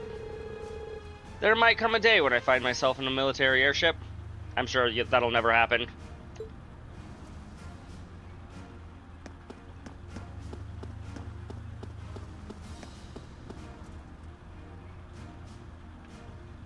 I thought we'd be able to see a view of Crossbell from here. I don't even see the tower that they said I could see. Maybe I'll see it later on in the game. Crazy. It really is night and day. Yeah. It's hard to imagine two places more diametrically opposed. What's wrong, you two? Oh, we were just talking about how different this place is to Yurei. Yurei was super lively, but this place... I think Crow's having withdrawals now that he's somewhere without easy access to a casino at all times. Heh. I can imagine. Hey, Frost, quick question. Is it Yurei or Judai? Why do I start work so late tonight? Because that's when I was scheduled, Laufey. I don't know what else to say. My schedule said, hey, you don't go in until 6 o'clock, so I'm like, okay. Jurai. Is it Judai or Yurei? I know that a lot of the J's in this series are pronounced like Y's, so I'm not sure. It seems like everyone's talking about Judai these days, though. Was it really that amazing? Hard J? Okay. You're not gonna get many hours today, are you? Not today, no. Judai. It was. I didn't know what to expect with the recent annexation by Erebonia, but everything looks fine to me. It has offices, an entertainment district, and all the people I saw were thoroughly enjoying themselves. You keep putting an accent where there is none. my apologies. I'd go so far as to say they're happy to be under the Imperial government's control. Garai? I don't know if I'd go that far. Oh? A little bird told me Chancellor Osborne was the one behind the annexation of the first place. Impossible. It also told me that he used some pretty forceful tactics to get them to agree. And of course, most of their tax money takes a brand new detour straight into the Imperial government's pockets. I wouldn't be surprised if he made this annexation happen just to fatten his pocketbook. But paying taxes is a citizen's duty. It's only natural they do so now that they're under the Erebonians' protection, right? Sounds like this is a pretty complicated issue. Complicated is, probably right. Aw. I can't walk underneath the airship.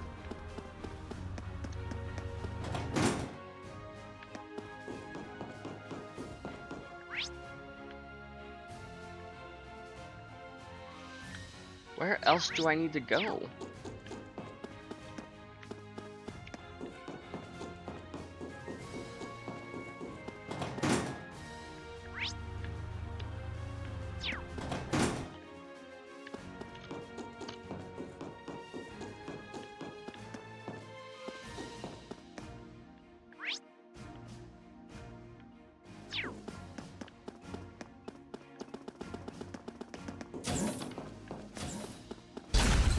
Oh, I can go out here. Wow.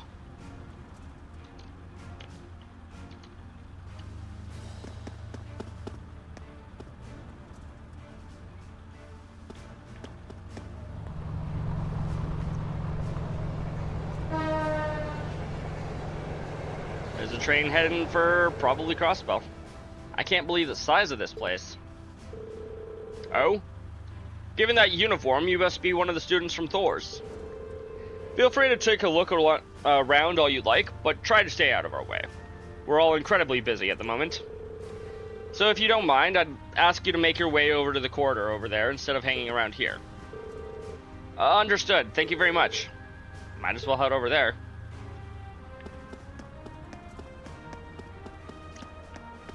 No, that's not the thing.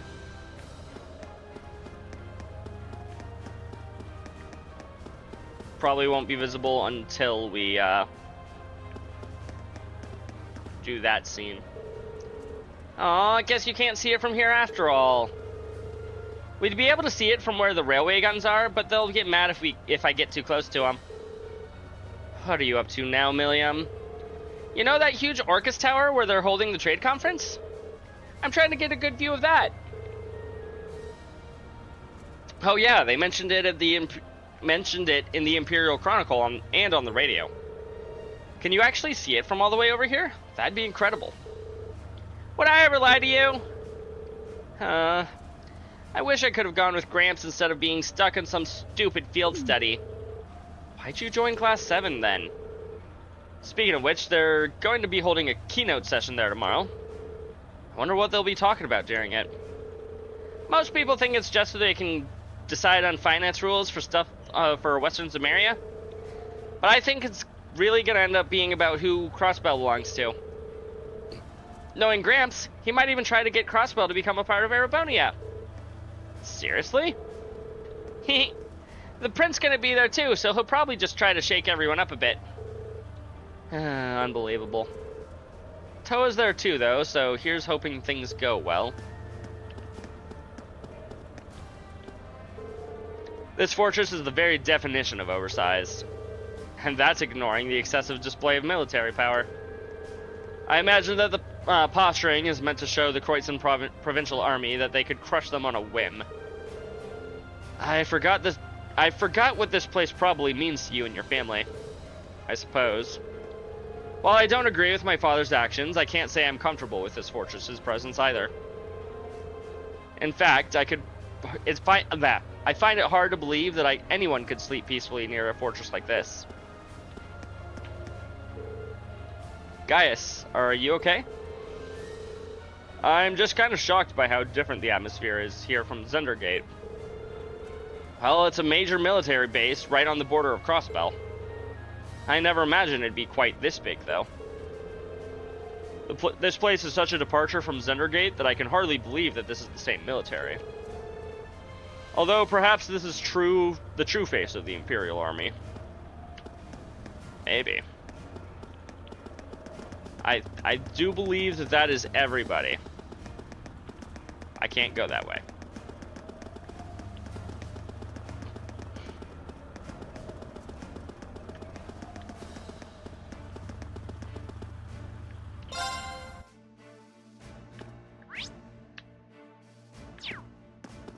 I figured that there would have been an announcement by now, there we go. This bulletin is to inform all Thor's students that preparations for today's military exercise are now complete.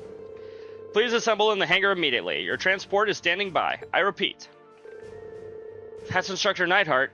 Time must have passed more quickly than I thought. I suppose I should start making my way towards the hangar. Maybe I'll run into the others on my way.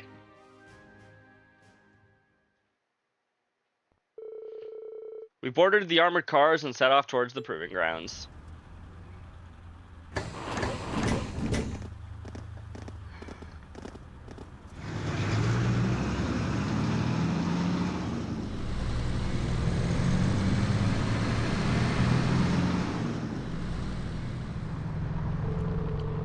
The inside of the armored cars was narrow and cramped, and the smell of machine oil hung in the musty air.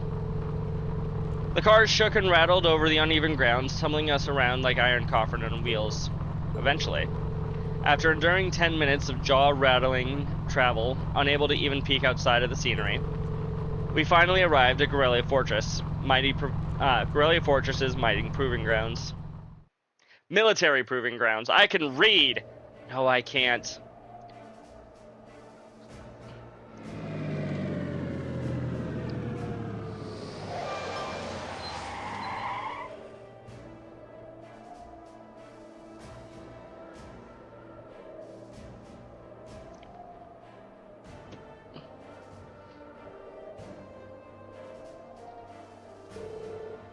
Wow. Axon main battle tanks. There are plenty of older model tanks out there too. It looks like they even have airships here. Oh yeah, like the ones we saw in Nord. Welcome! Oh!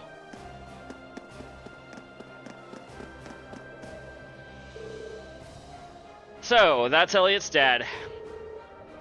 I don't see the family resemblance. Looks like the hair made the jump from father to son, though.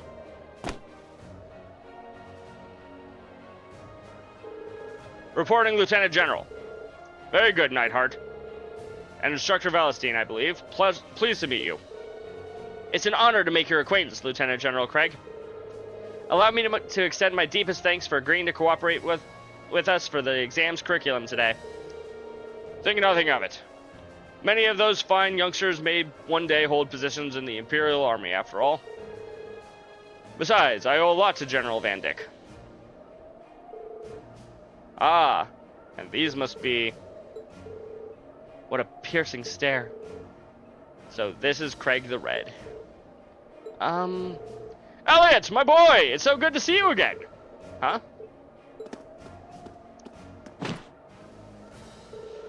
It must be half a year now since I last saw you. How have you been? That sharp-looking uniform you've got too. I've seen the photos, but it looks even better on you in person. Dad, come on! You've still got a long way to go if you want to put on some real muscle. There's a part of me that hopes you'll stay my little cherub forever. But you are a man of Erebonia, and the men of Erebonia must be strong, stout, and ready for action. It was for your own good that, as a man, that I held back my tears as I enrolled you into the military academy. Dad, I can't breathe. I feel like everything I've been told about him was a lie. There do seem to be some differences from the stories. You kidding me? He seems like a cool guy. What a delightful commanding officer you have, Major.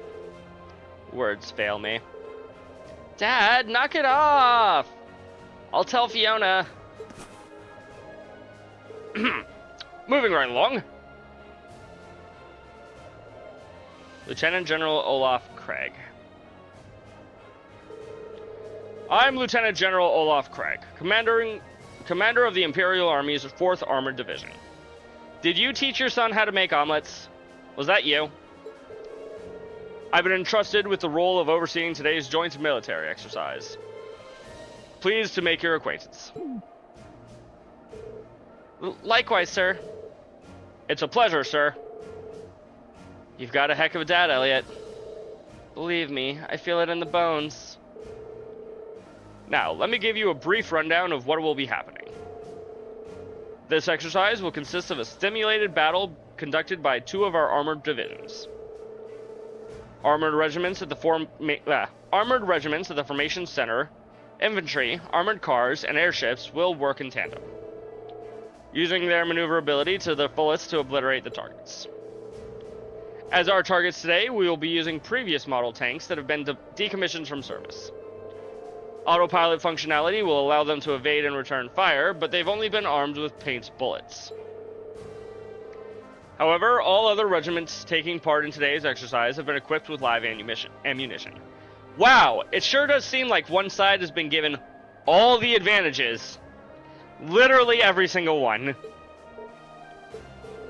So, you intend to actually destroy the other tanks? Haha! It would hardly be a live fire exercise if we didn't. The current time is 1400 hours, right on schedule.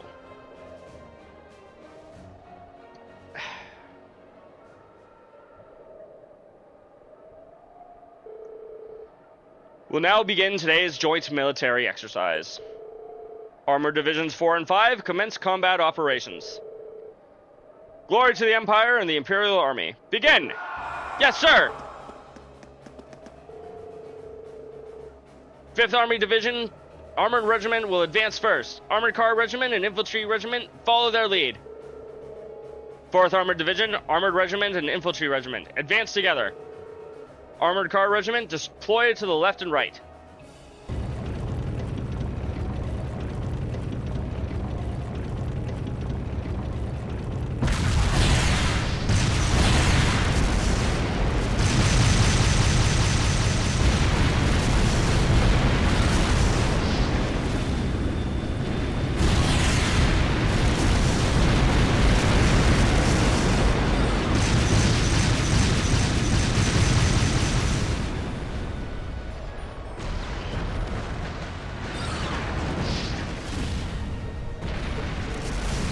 Wow. It's certainly potent. So this is the kind of firepower that takes to fight a modern war. Sure. You said those tanks are called the Oxons? Oxons?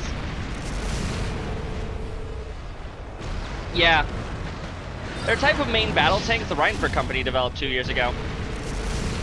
I've seen their spec sheets, but seeing their power firsthand tells you what numbers and decimal points don't. They might be the strongest heavy tanks on the continent. And the Imperial Army's got a couple hundred of those in wings, huh? That's kind of crazy. You try fighting things like these head on and you won't stand a chance. That's true for our own nation as it is for others. I just can't get used to this. The sound of the artillery firing is enough to make me start shaking. I don't think that's something you should get used to. I mean, if the sound of guns and warfare ever stopped bothering you, I'd be worried. Reen, I guess this is another kind of strength. Yeah, I guess so.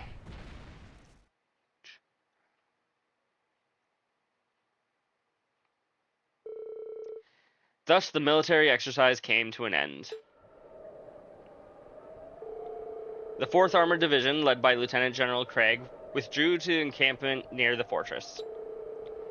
Meanwhile, we returned to the fortress, where Major Neidhart outlined the results of the training exercise.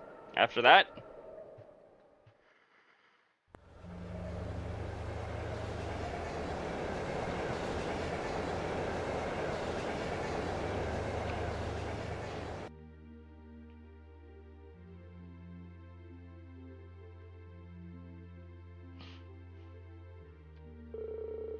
Sorry you had to wait for us to finish. Don't worry about it. We're the guests here, after all. Heh, thanks for your consideration. At the very least, I'd say dinner's a million times better than lunch was. That's not saying much. I mean, it's hash beef day. Ah, that's an Imperial Army tradition, isn't it? Oh, just the smell makes me hungry. Oh yeah, where'd your instructor go? She's a real looker. I was hoping to get a chance to talk to her. She went to see the fortress commander with Instructor Neidhart. She did ask us to eat without her tonight. All right. Well, if she's with Major Neidhart, it's hard to compete with those guys from the 4th Armored Division. It'd be enough if they just had Craig the Red, but they've got the Major too, and he's kind of scary. Like a division of muscle men. Anyway, we shouldn't keep you tied any longer. Your hash beef's gonna go cold. See you tomorrow, guys.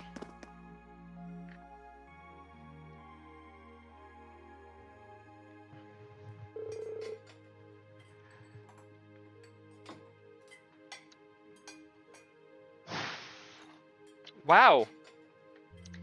It's actually delicious. It's like night and day compared to what we had for lunch.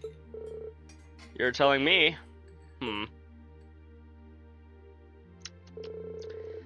Aw, come on guys, what's with all the gloomy faces? You think you might have had a bit too rosy of an outlook? What were you expecting to see out there? I'm sure you can understand at least a little of how we feel. It's like, has everything we've learned in our time in the academy been for nothing? Academics, the arts, individual skills in combat. None of those matter in the slightest in real warfare, do they? It's true. If all you're looking to do is fight a war, you don't need any of those. All you need is plenty of troops at your command, the latest weaponry, and overwhelming firepower. Assuming you know the tactics to use them well and a strategy that employs them efficiently, I suppose. The Arxens are even more powerful than I was expecting them to be, too. I remember my mother boasting about their capabilities when she was trying to sell them to the army 2 years ago, but to be honest, I'm feeling somewhat disheartened as well. I can't see there being a place for swords on the battlefield with weapons like those on the front lines. Well, I don't think that means individual combat skill doesn't matter at all. Still, I think maybe we've been misunderstanding something important all this time. What we saw in that military exercise today was power in its purest form. It has no morality of its own. It exists to bring about a result, regardless of the ideals or principles of those who wield it. That's true. In a sense, the same could be said of a sword or a gun. All the way on up to something as huge as a Guerrilla's railway tanks, too. I think I finally understand why they wanted us to watch that military exercise in the first place. They could have taught us in a less roundabout fashion. Well, it looks like you didn't wait for me to start the party. Okay, Sarah.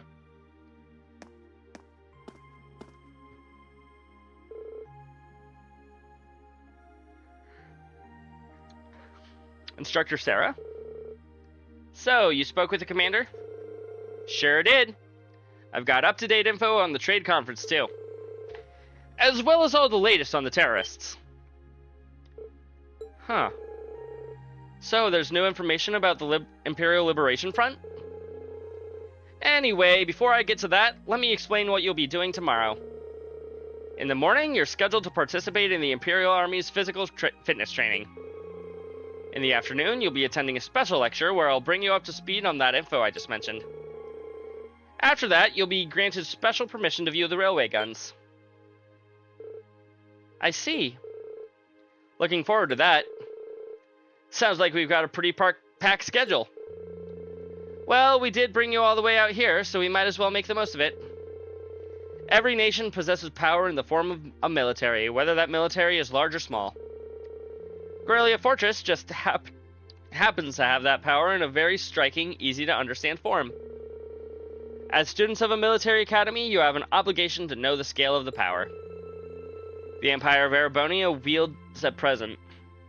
The scale of the power the Empire of Erebonia wields at present.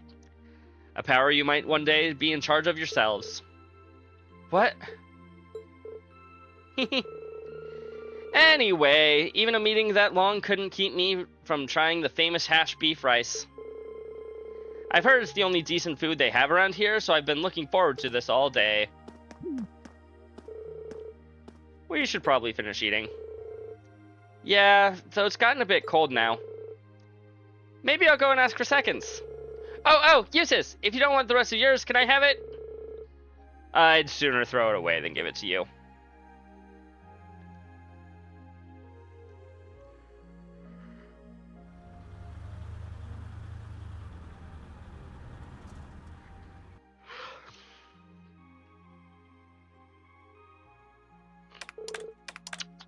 Okay, that should do it.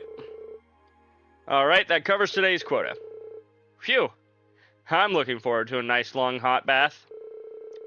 Well, you know how every time there's a military exercise coming up, the workload gets pretty crazy like this. Still, at least managing inventory has gotten a lot easier thanks to the OrbitalNet. They've got everything hooked up on the network over in Crossbell, right? Wish the Empire would get on that a bit more. Think of the utility. Well, from the sound of it, you need special equipment to send signals through a wired connection to make use of it. And considering the size of the Empire, it's probably going to be quite a while before it's a widespread thing here. Huh? An orb mail? Looks like it's from HQ. Oh, you've got to be kidding me. This right here is the problem with the OrbitalNet. There's no such thing as off hours when they can just send you orders around the clock. What's going on? So get this, they're planning on doing some extra exercise tomorrow. That means we gotta outfit 20 Oxens with students by tomorrow. 20! Seriously? Might as well start up another pot of coffee. We're in for an all-nighter for sure. Do we even have that many C units left? Actually, another lot came by freight just this evening. Exactly 20, if you can believe it. Guess we'll just have to get it done. Crap. At least let us take a shower. I'm gonna head down to the mess hall and grab some snacks. You want anything? Ooh, Fritos. I like Fritos. Or, if you can find them, barbecue Lay's potato chips.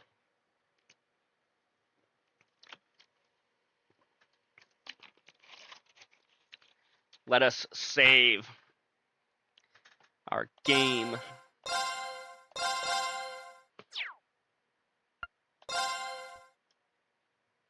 August 31st. Nothing bad happens today, I assure you.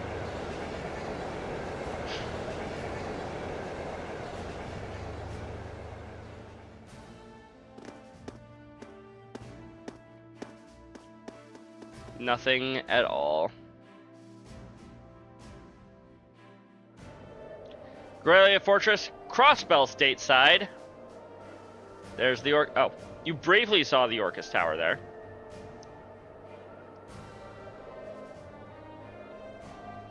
There's the platform for them. At last, after what seemed like enough adventure to fill a week, we reached the final day of our field study. Over in Crossbell State, they were busy preparing for today's keynote session at the trade conference. We spent the morning running through the Imperial Army's physical fitness program alongside some of the soldiers. And after completing it, no easy task I might add, we sat down to a lukewarm redux of yesterday's lunch. That afternoon, during our special military science lecture, we were presented with a confidential report on the terrorists. Wait, if it's confidential, are we allowed to see it? Us here outside of the video game? The Imperial Liberation Front is in Crossbell? That's right. Or at least that's what the Intelligence Division believes.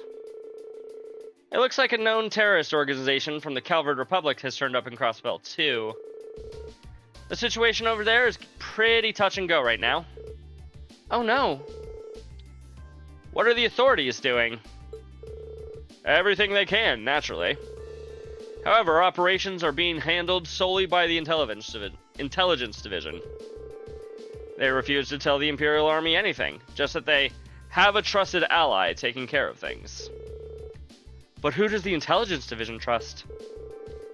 You gotta know something about that, right, Short Stack? Well, I do, but I can't really tell you anything.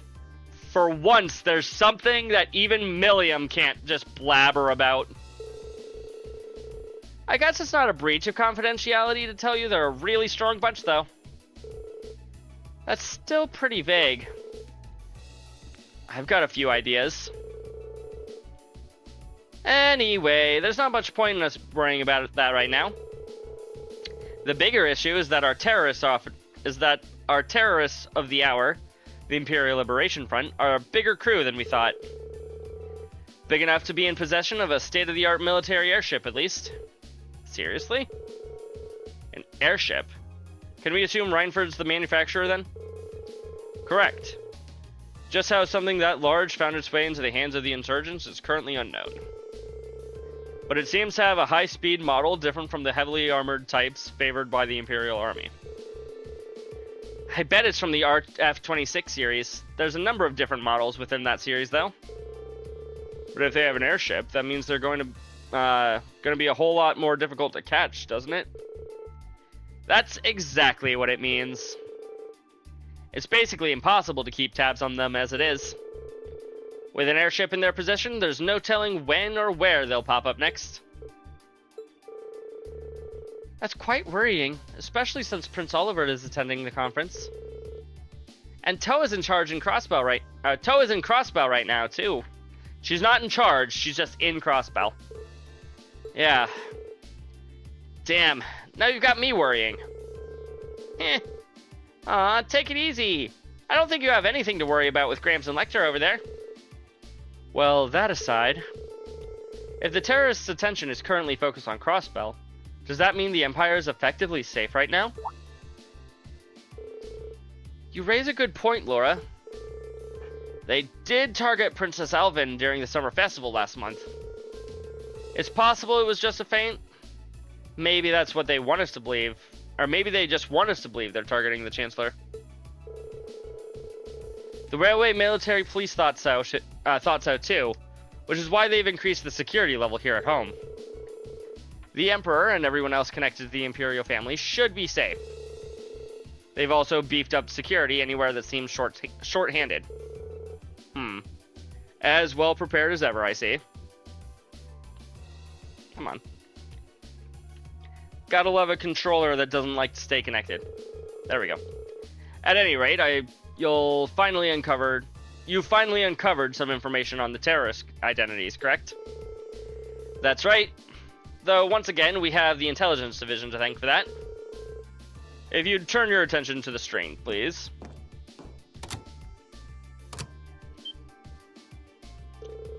I know that face. Gee! You found a picture of him. Nice. That's the man who kidnapped Princess Elfin and Elise in Heimdall. Not to mention, he tried to start a war with Calvert in the Nord Highlands. So, who is he? His full name is Michael Gideon.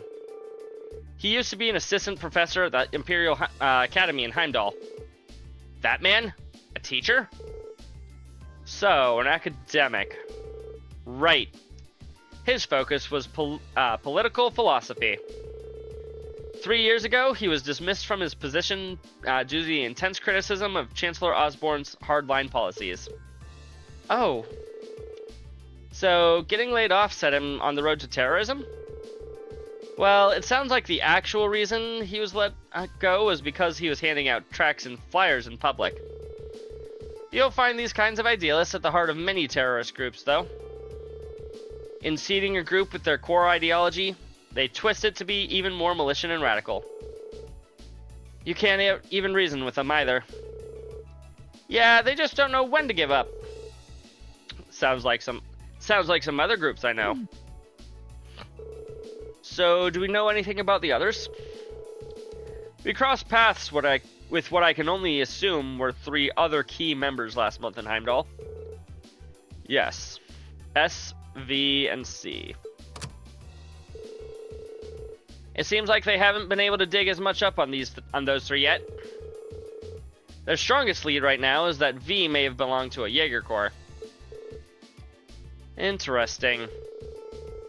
He was toting around this machine gun that looked like it should have mounted on a vehicle. Did it seem at all familiar to Yuffie? Not really. They're working on narrowing down the identity of S2, but it's too early to make any informed statements. The real unknown is their leader, C. Ah, the one in the visored helmet. I heard he was able to go toe-to-toe with Reen, Laura, and Fee simultaneously. I almost find that hard to believe. I don't. I imagine there are plenty of people in the Empire who could do so. It goes without saying that the Radiant Blade Master could fend 3 of us off without much of a problem. But I'd bet good Mira, Instructor Sarah, and Major Neidhart could do it too. I can't say for certain. Ha! Look at Mr. Modesty over here. The Major here is widely held to be one of the strongest up-and-coming officers in the entire army. I've heard people mention him right alongside Major Vander. Laying it on a little thick today, aren't we? Going by the family name, it seems safe to assume that he's a practitioner of the Vander style of swordsmanship.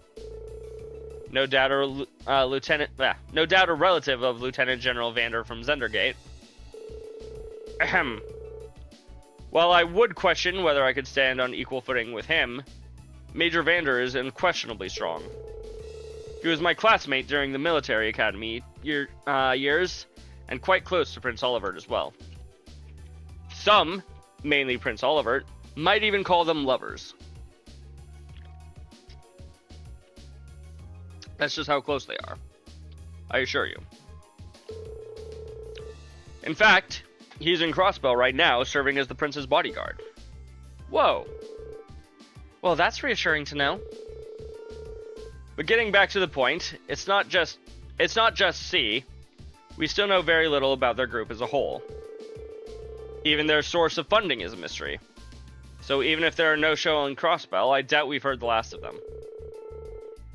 And call it coincidence or fate, but you've put the kibosh on their scheme twice now. It's entirely possible that you've come to hold a personal grudge against you, so be careful. Right.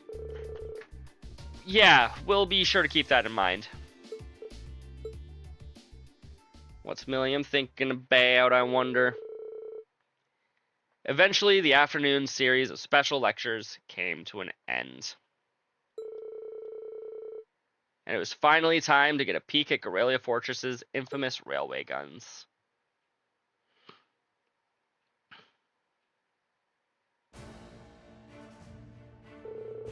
You'll now be shown the area where the railway guns are housed. All of what you're about to see is highly classified. I presume you're aware of the protocol surrounding confidential intel. We're in ads. I'm going to take a quick break to refill my water. And give you guys some tunes to listen to. I will BRB.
Okay.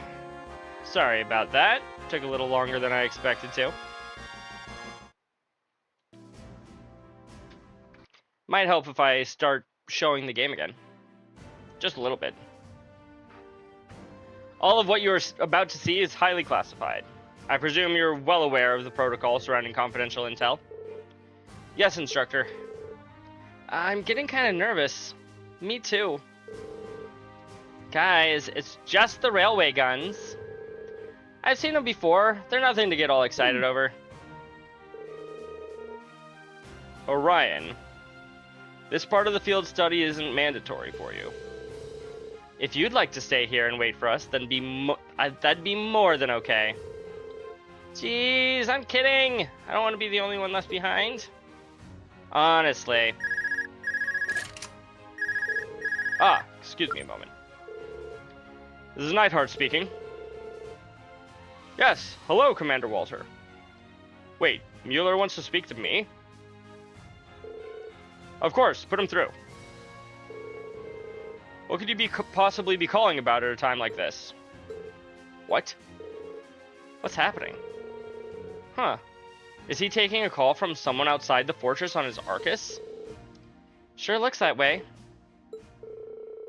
Understood. We'll be on alert here as well. Yes, right. Take care out there. Did something happen in Crossbell? I'm afraid so. A short while ago, the skyscraper where the conference is taking place came under attack by the Imperial Liberation Fronts. The attack was carried out via airship. Fortunately, they were able to repel the terrorists, and Prince Olivert and Chancellor Osborne and the others are unharmed. However, it's a little too early to tell if the danger is truly past. They really did attack the conference. How foolish. But that's not all, is it? Something else strange happened. What was it? The terrorists were somehow able to gain access to the orbital net and manipulate the shutters that partition the building. Furthermore, they had with them a force of mechanical monsters. I remember that. I don't like the sound of that. You found something like that in Legram, right? Yeah. We ran into one on the highway there. And they broke into the orbital net. Major, how much of Corellia Fortress is connected to the network? At present, it's only used for inventory and equipment management by the maintenance staff. What was that? A tremor. It came from right below us. Below? The hangar! Yeah, inventory. On things like your tanks.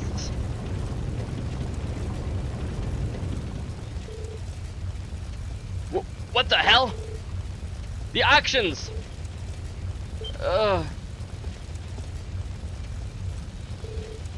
What happened here? They just started moving.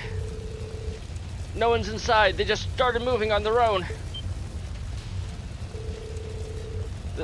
The C units started malfunctioning? No, they couldn't have. What's a C unit? It's an automatic control unit we put on vehicles that are going to serve as targets in our military exercises.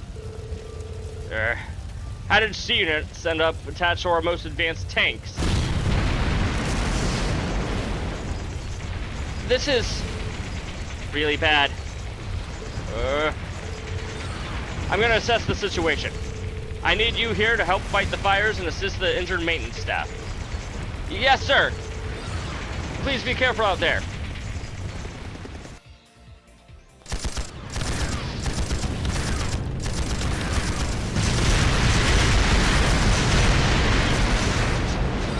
And as we saw during the demonstration yesterday,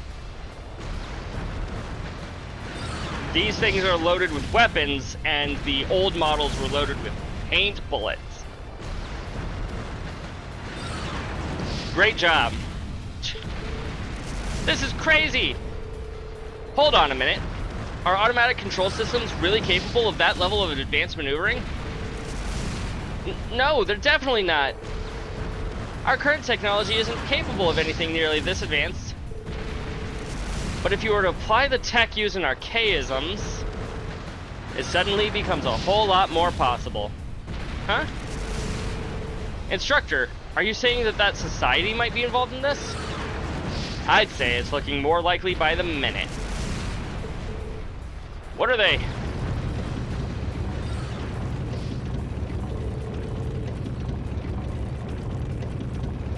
Isn't the proving ground we visited yesterday out that way?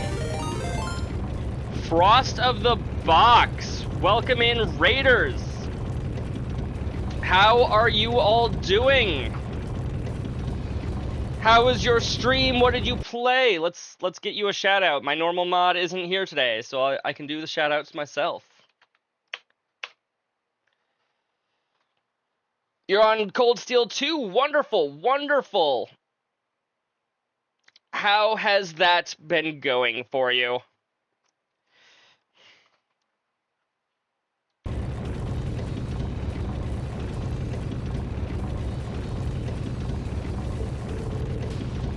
You're loving Cold Steel 2? Perfect, perfect.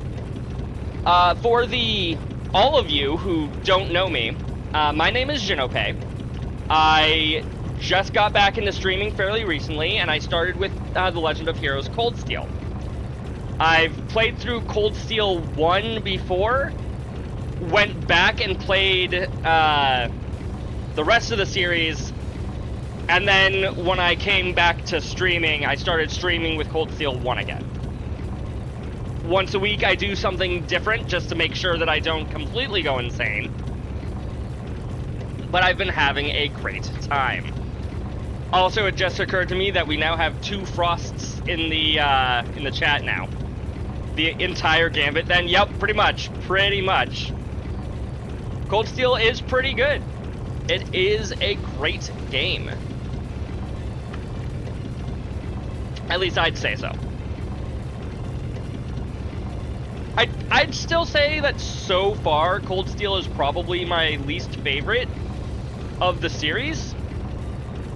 But it's still a very good game. I just feel like the excessive amount of characters definitely leads to less development than I would care for a lot of them. You agree? Cool. As well as the simplification of the orbment system to the Arcus units compared to how it was in the first 5 games. I'm like, this feels like a simplification, but understandable. Many characters get thrown under the bus. Yeah. Cold Steel 1 was also your introduction to the series. That seems to be true for a lot of people. Yeah. As somebody who started with Cold Steel 1, I think that Cold Steel 1 does a good job at being self-standing enough. But now that I'm playing through it again after playing the rest of the series up to this point, I'm appreciating so much more. That is absolutely true.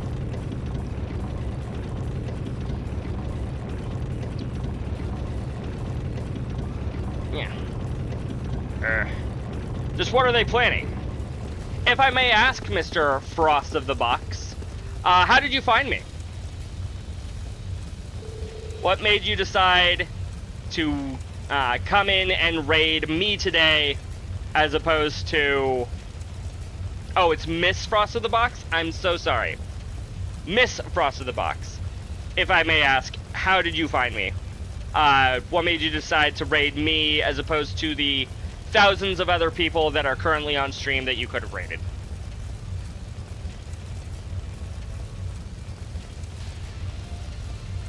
Just trail streamer? Fair enough. Fair enough. Just probably looked off to the sidebar when recommended streamer. Oh, this person. Click. What in Adios' name is going on here? Why are unmanned tanks roving around and blasting the hell out of the base on their own? Usually the other mod picks someone. Ah. I will say this isn't my normal stream time. Normally, I stream much later at night, usually closer to 11 o'clock West Coast time. However, because I had a super late shift tonight that doesn't start until 6, I'm like, you know what? I'm gonna go ahead and do an additional stream before I have to start getting ready for work. So that way I can do a bit of a longer stream as well, because I knew that important stuff was going to be happening. That's why you haven't seen me stream. Exactly. You're East Coast? Ooh. Yeah. If you're wanting to watch me, it's gonna be like 3 o'clock in the morning by the time I start on your end.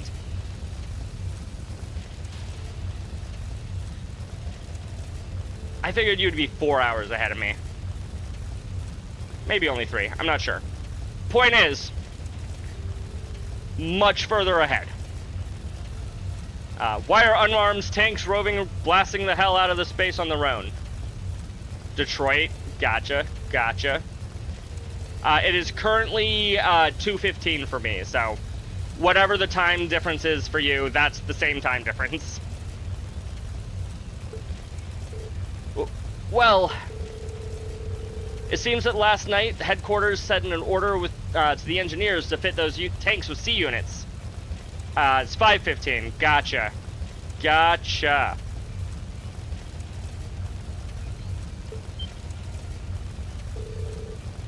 Preposterous! I gave no such order. But never mind that. Right now, we need to focus on extinguishing the fires and quelling the confusion. Which means my clock is wrong? Nah. And send a request from the assistants to the 4th Armored Division. It does mean that you're only 3 hours ahead of me, not 4 hours like I had originally thought. So it would be about 2 a.m. when your time, by the time I'm usually getting started.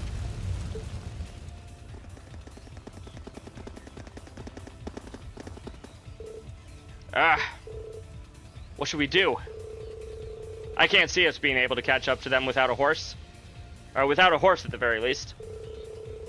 But what's their goal? What are they trying to accomplish here? Whatever it is, they definitely have some kind of game plan. We can't just stand aside and do nothing. Leave this to us! Isn't that... Dad? Why are you standing on top of the tank, Olaf?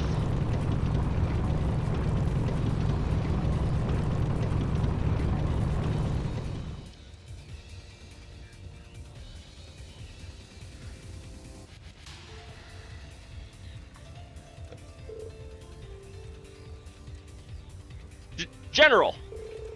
HQ has apprised me of the situation. Leave these rogue tanks to us. We can't rule out the possibility that they're a diversion. I want you to all stay here. Understood, sir. Thank you, General. Be careful, Dad. You too, Elliot. 4th Armored Division, advance! Take out those out-of-control tanks by any means necessary. Our opponents are unmanned. There's no need to hold back. Yes, General!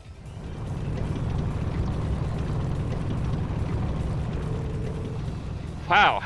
Your dad's really something else, Elliot. Heh. I admit he is pretty cool when he takes charge like that. Well, it seems we no longer need to worry about those tanks, at least. But what are they after? That's the question of the hour, isn't it? We can't let our guard down just yet. Might I suggest we fall back to the fortress, Major? A prudent move. After we assess the level of damage inside. Hey, aren't those... What in the... Airships!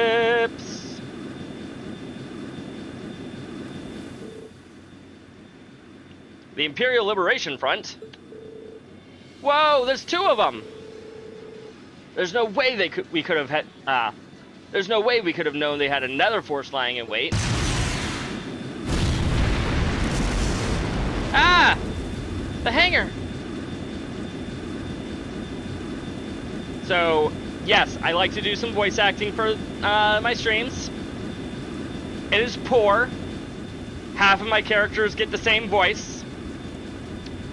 Half the time I forget which voice I gave anybody.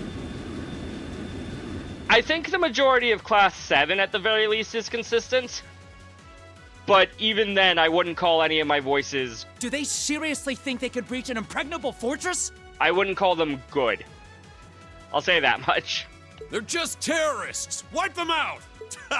Right back at you.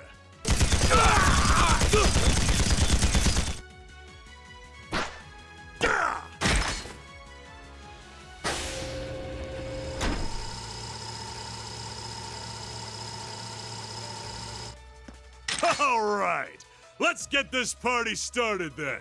We're headed straight for the left railway gun. If anyone gets in our way, fill them full of holes. Yeah! Yeah! We are in Germany, clearly. What's the Imperial Liberation Front doing here? What does it look like they're doing? They're here being terrorists and doing terrorist things. I thought they were in Crossbell. Well, that is the main attraction.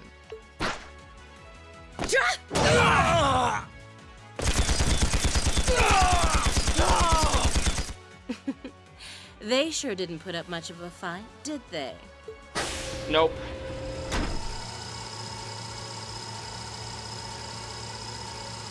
Our mission is to support Comrade G over in Crossbell. Our target is the right railway gun. Let's Good. show him some beautiful fireworks, shall we? Fireworks? I like fireworks. Yes, ma'am.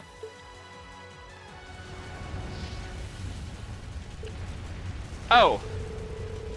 They're going for both left and right wings. Shit. Instructor said a bad word. It's the railway guns they're after. No. Are they gonna fire them at the trade conference where the Chancellor is? If a shot from one of the railway guns hits that building, it'll blow the place to smithereens. So that's what they're after. This situation has escalated far beyond the scope of your field study. I want you all to stand by here. No way. We can't just stand idle while these insurgents run amok. If you won't take us with you, then we'll take action ourselves. Sure. Look, time's one luxury we don't have. I think it's best to let them help us. Listen up. We're going back to the fortress. Groups A and B, you're with me. Let's do this. Ooh. And now we're back at the start of the video game, guys. What's up? Looks like it's getting good. It is getting good. We have to try and stop the Imperial Liberation Front before they can fire off not one but 2 cannons. Yeah, we're finally back at the beginning of the game.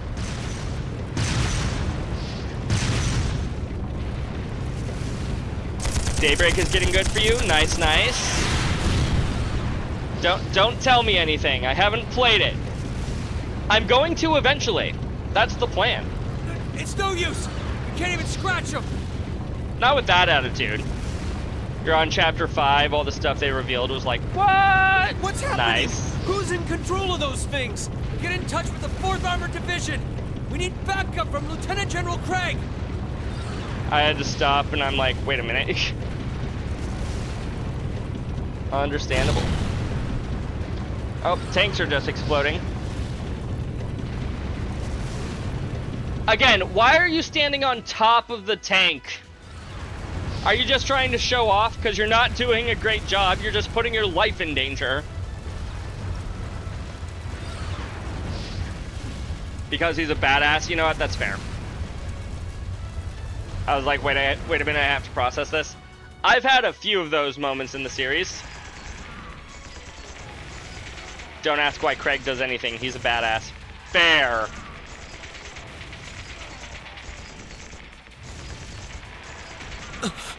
This is awful. Sure is. What happened here? Why is everybody wearing different clothes than they were back at the beginning of the game, huh? Oh, terrible. I can smell smoke. Are they using gunpowder? They've completely blindsided us. They might be. It appears that everything else they've done today was to serve as a decoy, even making the tanks go haywire. Right. It looks like their real target was the railway guns all along, which means they must be serious about targeting that trade conference in Crossbell City. They wouldn't. They can't go destroying Crossbell. My boy Lloyd's there. How low can they possibly sink? Hot take, I shipped Sarah and Neidhart. You're probably not the only one, to be honest with you. So, they're intent on taking the Chancellor's head after all. Resorting to such wanton violence? This is absolutely outrageous. This does look kind of bad. Yeah, just kinda. Understatement of the year. Please, let us help. We don't know if reinforcements are on the way, and it doesn't look like we have much time left. We have to stop them before they can activate the railway guns. I'm sure if we wait around for like 20 minutes, that'll be fine. Rain's right. I don't know how much we can really do, but considering the alternative, we have to try.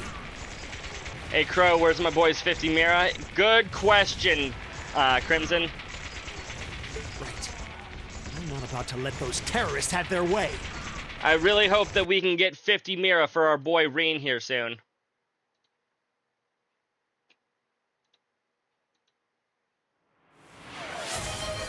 There. I just gave us 50 Mira. Looks like any attempt to convince you otherwise would fall on deaf ears. Sure would. All right. Reen, you and the rest of Group A are with me. Group B, you'll be under the command of Major Neidhart. One group will secure the gun in the right wing.